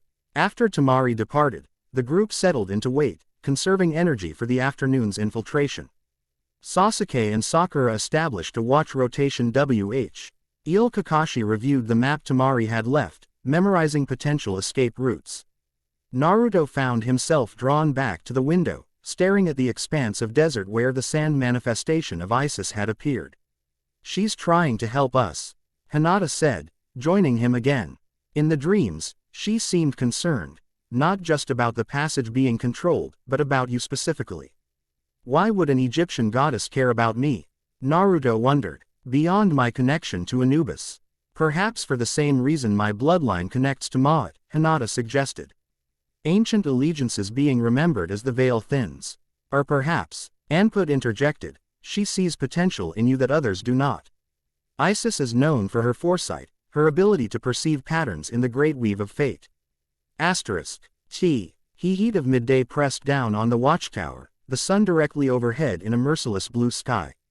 Naruto closed his eyes, fatigue from the previous sleepless night catching up with him. As consciousness slipped away, he felt himself falling not into ordinary dreams but somewhere deeper, a space between realms. He stood in a vast hall supported by columns that soared into darkness. The floor beneath his feet was polished obsidian, reflecting torchlight from wall sconces shaped like jackals. At the far end of the hall, a woman sat upon a throne of gold and ebony, her form simultaneously solid and translucent. As if not fully present. Approach, son of Anubis, she commanded, her voice melodious yet carrying the unmistakable authority of divinity. Naruto walked forward, each footstep echoing in the cavernous space. As he drew closer, he could see her more clearly, skin like burnished copper, eyes black as night yet containing pinpoints of light like stars, crowned with the throne headdress that marked her identity. Isis, he said, the name emerging as both question and acknowledgement. You know me. A smile touched her lips, transforming her regal countenance into something warmer, more approachable. Good. That makes this easier. Where are we? Naruto asked, looking around at the impossible architecture. A construct. Neither your world nor mine, but a space between where communication is possible. She gestured to a smaller chair that materialized beside her throne. Sit. We have much to discuss, and even between realms, time is short. Naruto sat, finding he chair perfectly sized for him despite its obviously divine craftsmanship. You've been watching me, contacting Hinata. Yes, the Hyuga girl's bloodline makes her receptive to divine communication.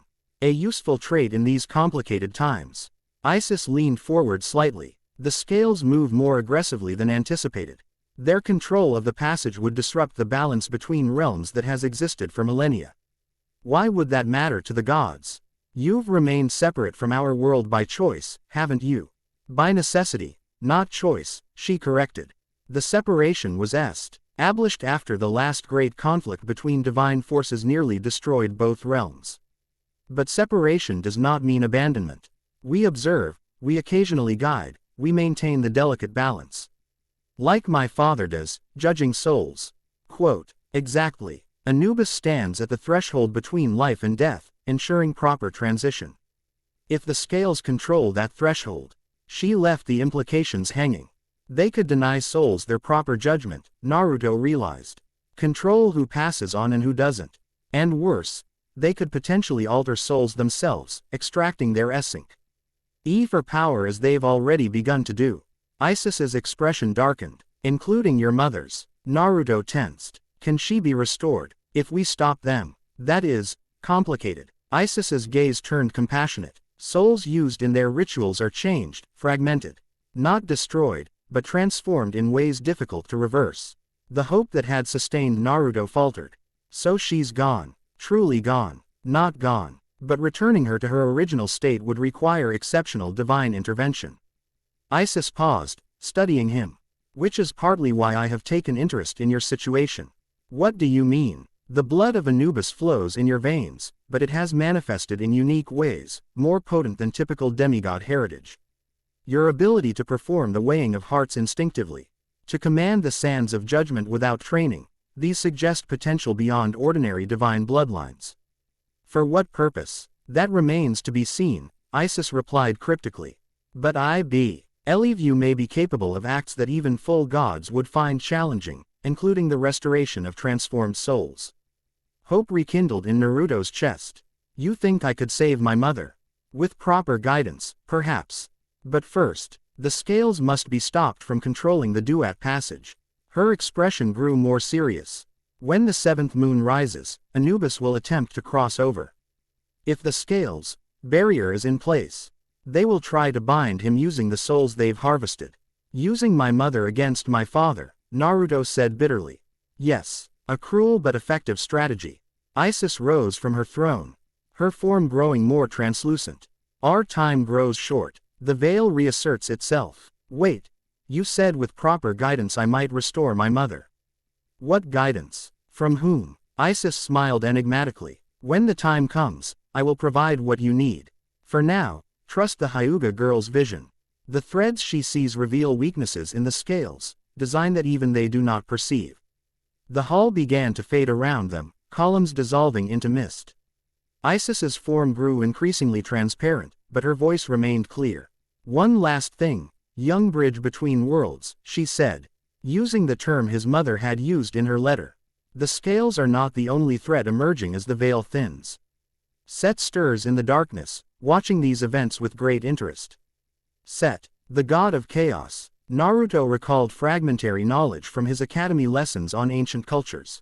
My brother-in-law, murderer of Osiris, eternal adversary of Horus. Isis's expression grew troubled. He has been banished from crossing between realms for millennia, but if the passage falls under mortal control, he could manipulate them into allowing his return, Naruto concluded.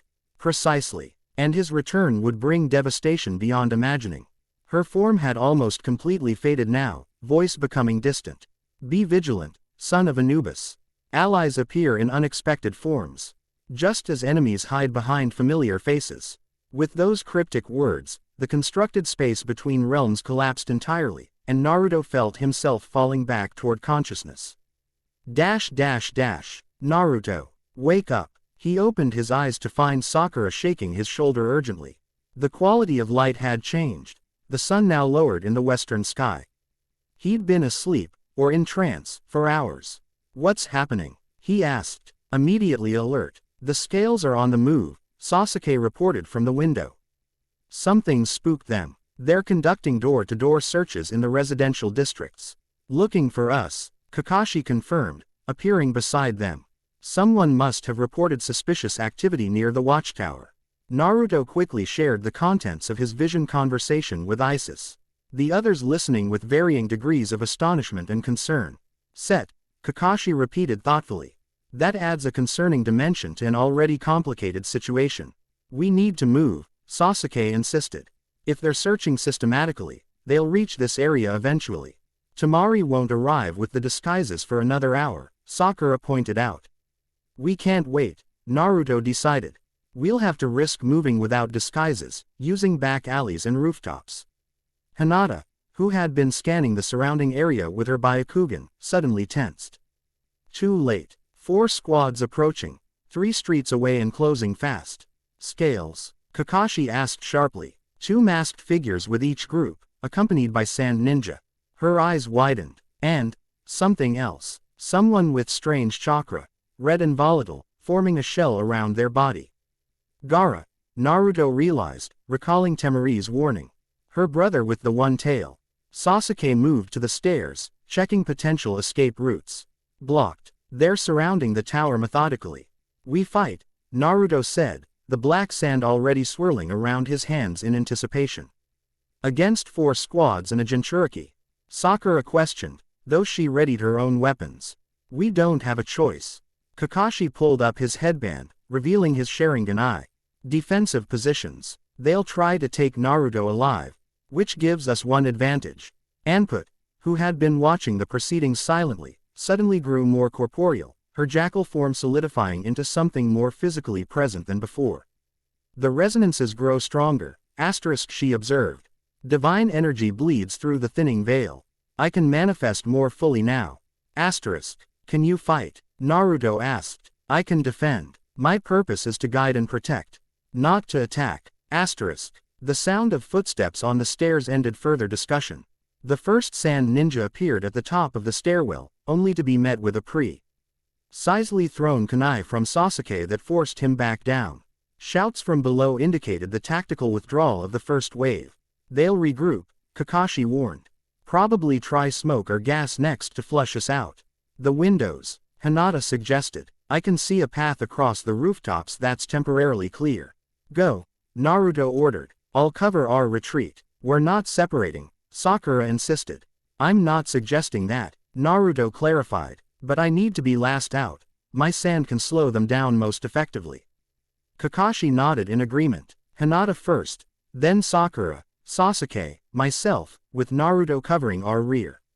Move. Hinata slipped through the narrow window, dropping lightly to a neighboring rooftop. Sakura followed immediately after. As Sasuke prepared to exit, a tremendous sea rash shook the tower's foundation. Something massive had impacted the lower level.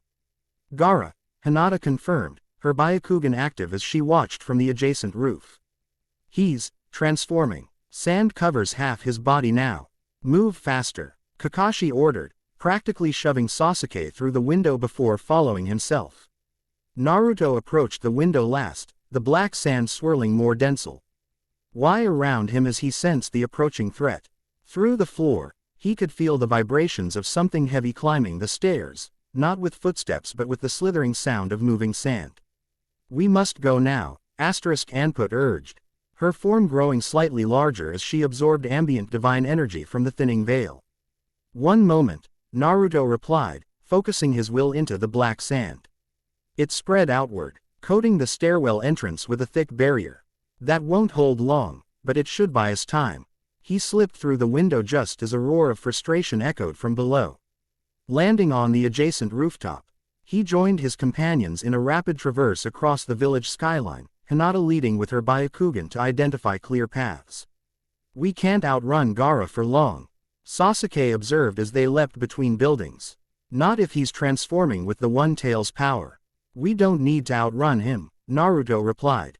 Just reach the eastern access point where Temari will be waiting. A massive arm of sand smashed through a water tower behind them, showering the area with debris and liquid.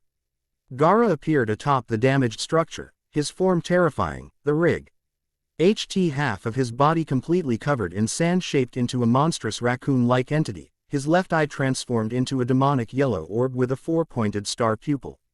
I smell divine blood, he growled, his voice distorted into something barely human. Mother wants it. Mother hungers for God essence. The One Tail senses your divine heritage, Kakashi explained unnecessarily as they continued their retreat.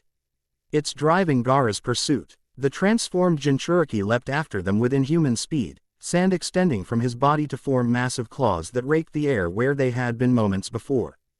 Naruto turned mid-jump, summoning a wall of black sand to intercept Gaara's attack.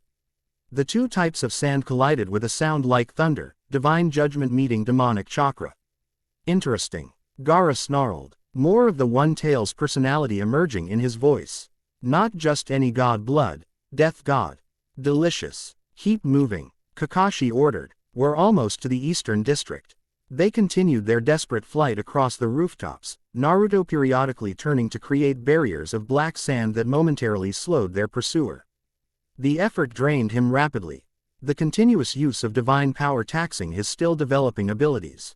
There, Hinata pointed ahead to a narrow alley where a familiar figure waited beside a nondescript drainage grate, Temari. Her expression shifting from concern to alarm as she saw the nature of their arrival. What happened? she demanded as they dropped into the alley beside her. The scales found us, Sakura explained breathlessly. And your brother is pursuing. Gaara. Temari paled. How transformed is he? About 50%, Sasuke reported clinically. Right side fully covered, left beginning to change. We need to get underground now, Temari said, already working to open the drainage grate. He'll be more hesitant to follow into confined spaces while partially transformed. The sand makes him too bulky for narrow passages. A roar from nearby rooftops confirmed Gaara's continued pursuit. Temari got the grate open, revealing a dark shaft with iron rungs leading downward. Quickly, I'll go last, she insisted. Her fan ready to defend the entrance. One by one they descended into the darkness, Naruto again taking rear position just ahead of Temari. As he started down the ladder, a massive impact shook the alley above. Gaara had arrived. Sister, came the distorted voice, somehow both accusing and pleading. You protect the god blood from me. From mother. Temari stood her ground at the entrance.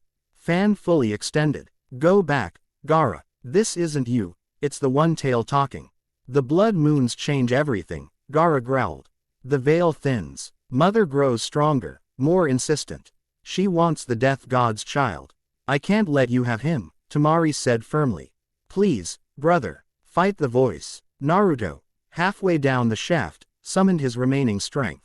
The black sand flowed upward, forming a protective ring around Temari's position. Temari, he called. Jump. I'll hold him back. With a final apologetic look at her transformed brother, Temari leapt into the shaft. The moment she cleared the opening, Naruto closed his fist, commanding the black sand to seal the entrance with an impenetrable barrier. Gaara's howl of frustration echoed down the fort as they continued their descent into darkness. They reached the bottom to find the others waiting in a narrow maintenance tunnel dimly lit by Kakashi's small light sphere jutsu. The passage stretched in both directions, disappearing into shadow. This way, Temari directed, pointing left. These tunnels run beneath the entire village. This branch will take us near the central cistern. What about Gaara? Sakura asked as they began moving. Will he be able to follow us down here? Not easily, Temari replied, her voice tight with emotion. The one tail makes him claustrophobic in his transformed state. Too much sand in too little space. But he'll alert the scales to our position. Then we've lost the element of surprise, Sasuke noted grimly. Not necessarily, Naruto countered. They know we're in the village. But not specifically where we're headed. They'll have to spread their forces to cover multiple potential targets. They continued through the labyrinthine tunnels, Mari navigating with the confidence of someone who had explored these passages many times before. The air grew progressively damper, the sound of flowing water occasionally audible through the ancient stonework. Hieroglyphs appeared with increasing frequency on the walls, glowing faintly with residual divine energy as the veil between worlds continued to thin. After nearly 30 minutes of travel, Temari stopped before a junction where 3 tunnels met beneath an open vertical shaft. Faint daylight filtered down from a grate far above. We're directly beneath the central plaza now, she whispered. The main chamber where the scales are working is approximately 50 meters in that direction. She pointed down the rightmost passage. Hinata activated her Byakugan, focusing on the indicated direction. I can see them. At least 12 members of the scales, plus Sand Village guards. They're arranged in a circular pattern around a central device. Can you see the fate threads? Naruto asked. She nodded, her expression growing concerned. They're manipulating them somehow. Pulling threads from containers, her breath caught. Naruto, I think those containers hold the souls they've harvested. They're weaving them into some kind of pattern. A barrier, Naruto concluded. Just as Temari described, using souls to create a filter that would control the passage. What about my mother's soul? Can you see it? Hinata scanned more intently, brow furrowed in concentration. There's a container at the northern point of their circle. The soul inside is different from the others. More vibrant despite fragmentation. It might be hers. We need to get closer, Naruto decided. Close enough for Hinata to fully map their pattern so we can determine where to disrupt it. There's a maintenance alcove about 10 meters from the main chamber entrance, Temari suggested. It would put us within Hinata's range without exposing us directly. Kakashi nodded approvingly. Lead the way, but quietly. were likely beneath sound detection jutsu at this point. They proceeded with heightened caution, every footstep carefully placed to minimize noise. The tunnel widened as they approached the main chamber. The ancient stonework growing more elaborate, columns carved with lotus designs, walls depicting processional scenes of Egyptian deities. The maintenance alcove Tamari had mentioned proved perfect for their needs, a recessed area just large enough for all of them to huddle while remaining hidden from the main passage. From this position, Hinata could clearly observe the chamber beyond with her Byakugan. "They've nearly completed the pattern," she reported quietly. "The threads form a 7-pointed star, with souls at each point anchoring the structure. At the CENTER is a device, something mechanical but infused with divine symbols. Their control mechanism," Tamari confirmed, "designed to harness the energy of the seventh moon when the passage naturally opens." "Where are the weaknesses?" Kakashi asked. Hinata studied the pattern intently. "The connections between the points are vulnerable, particularly," she frowned, concentrating harder. "There's something odd about the eastern connection. The threads there are stretched thin, as if that soul is resisting incorporation into the pattern." "Which soul is at that point?" Naruto asked. "I can't tell identities, only energies. But that one seems unstable, flickering between compliance and resistance." "That's our target then," Sasuke determined. "Hit them at their weakest point." "What about the soul Hinata identified as possibly my mother's?" Naruto asked. "At the northern point, it's the strongest anchor," Hinata admitted reluctantly. "Breaking that connection would be much more difficult." "We don't need to break all the connections," Kakashi noted. "Just disrupt the pattern enough to prevent it from functioning properly when the passage opens." Their planning was interrupted by a low rumbling that shook dust from the tunnel ceiling. From the direction of the main chamber came shouts of alarm. "Another resonance," Tamari whispered. "Stronger than before." "No," Hinata corrected, her Byakugan still active. "Something else. The door, the passage itself, it's responding to something. Pulsing with energy." Naruto felt it too, a pull deep in his blood, as if something beyond the sealed door was reaching for him specifically. Anput, who had remained vigilant at the edge of their hiding place, suddenly grew more alert. "Your father senses your proximity to the passage," she explained. "He reaches out across the thinning veil." "The time grows short," came a voice from the main passage, causing them all to freeze. Peering cautiously from their alcove, they saw a procession approaching. Members of the scales led by the now familiar falcon-masked figure, accompanying the cage himself. "The seventh moon rises in less than 3 hours," the cage noted. "As the barrier prepared, almost complete, Lord Cage," replied the falcon mask. "The final alignments will be made just before moonrise." "And the boy, has he been located?" "Not yet, but we've narrowed his position to the eastern district. It's only a matter of time." The cage made a dismissive gesture. "Time we may not have. Proceed without him. The captured souls provide sufficient power for our needs. But his divine blood would strengthen the barrier considerably." "I said proceed," the cage cut him off sharply. "I won't risk the entire operation on the chance of capturing one halfling, however valuable." The procession continued past their hiding place, entering the main chamber where Hinata could observe their activities with her Byakugan. "They're performing some kind of ritual," she whispered. "Reinforcing the thread pattern, stabilizing the connections." Another tremor shook the tunnels, stronger than before. In the main chamber, several members of the scales staggered, struggling to maintain their positions in the ritual circle. "The passage grows restless," observed the ibis-masked figure, his voice carrying to their hiding place. "The divine realm presses against the veil. Maintain the containment wards," ordered the falcon mask. "Nothing must disrupt the pattern before it's complete." As the tremors subsided, Hinata gasped softly. "Naruto, look," she pointed at him, specifically at his chest where the jackal pendant had melded with his flesh days earlier. Glancing down, Naruto was startled to see a faint glow emanating from beneath his shirt, the outline of the jackal head shining through the fabric. He could feel heat spreading from the spot, a warmth that was neither painful nor pleasant but simply present.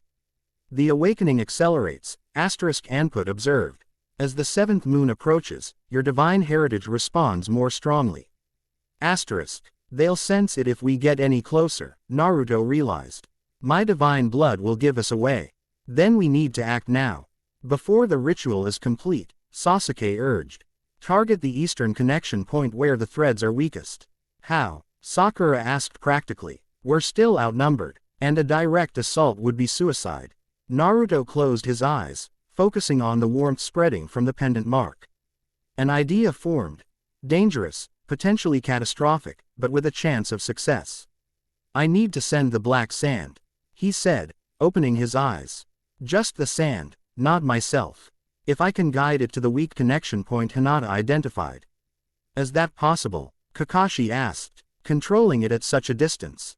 Difficult, *Anput acknowledged. But not impossible. The sands of judgment can act semi-autonomously when given clear purpose. I can help, Hinata offered unexpectedly. If I can see both the sand and the threads it needs to disrupt, I can guide you with my Byakugan. Like a spotter for a sniper, Sasuke commented approvingly. Naruto nodded. It's worth attempting. Better than a frontal assault. He settled into a cross-legged position, Hinata kneeling beside him with her Byakugan active. The others formed a protective semicircle around them, weapons ready in case they were discovered.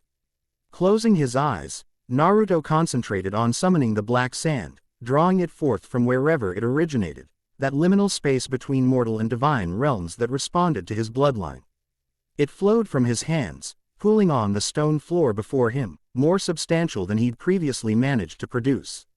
Now give it purpose, Hinata whispered. I'll track its path. Naruto focused on the sand, imbuing it with a single clear directive: seek the pattern's weakness and disrupt it. The sand responded, forming into a serpentine shape that began to flow away from him.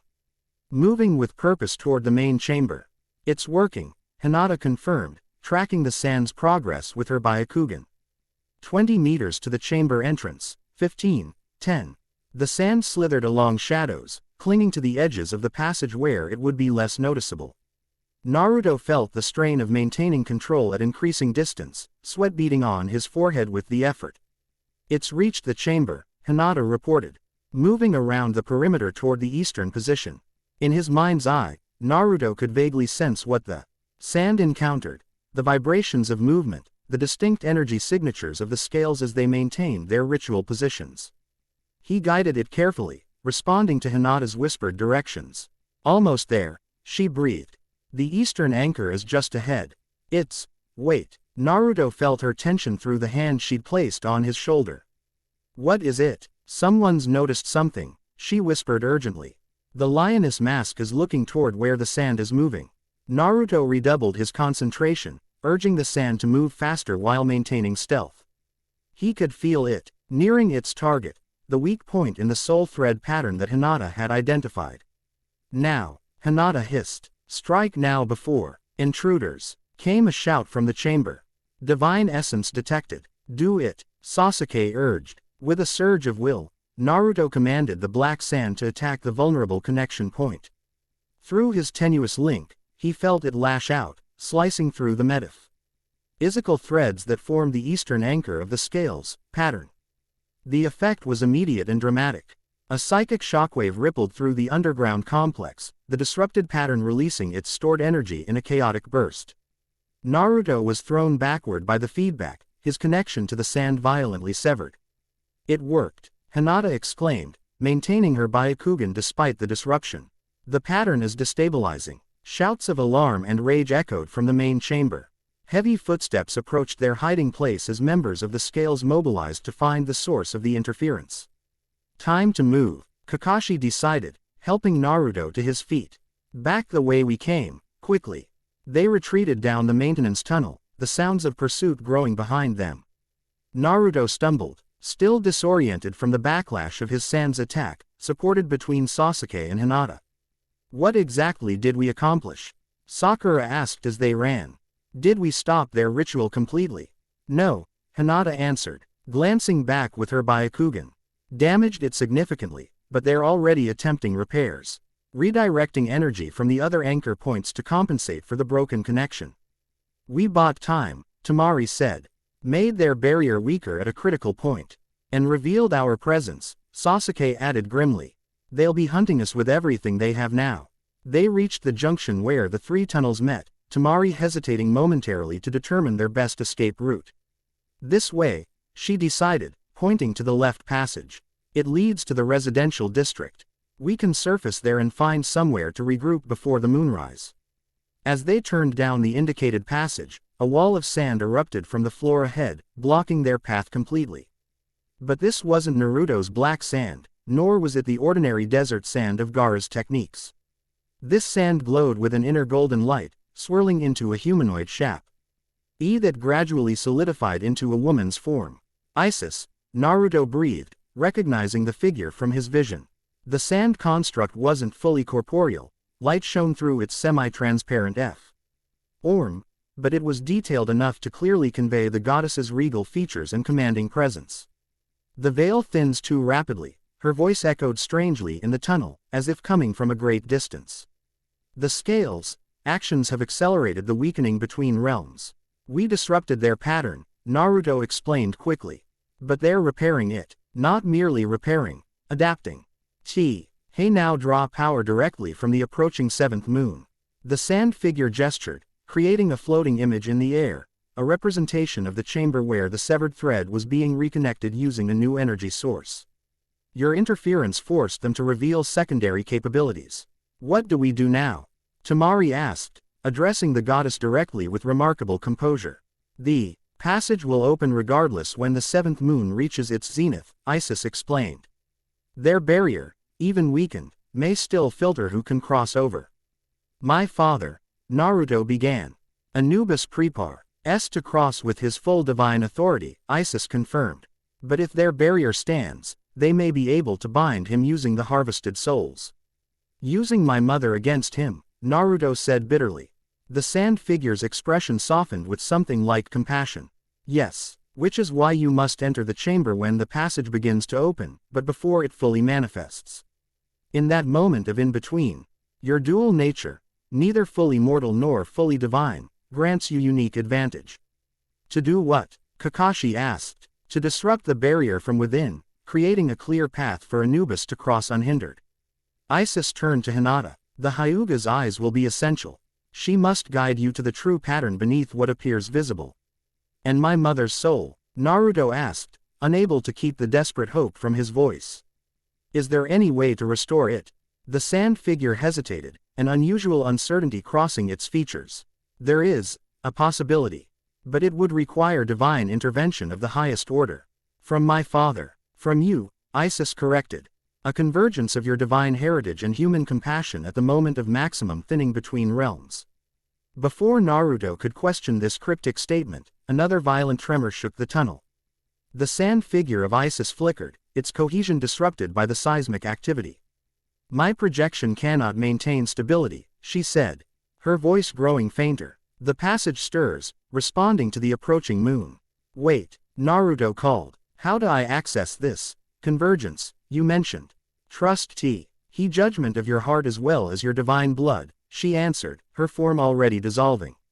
The weighing is not merely to condemn, but to restore balance.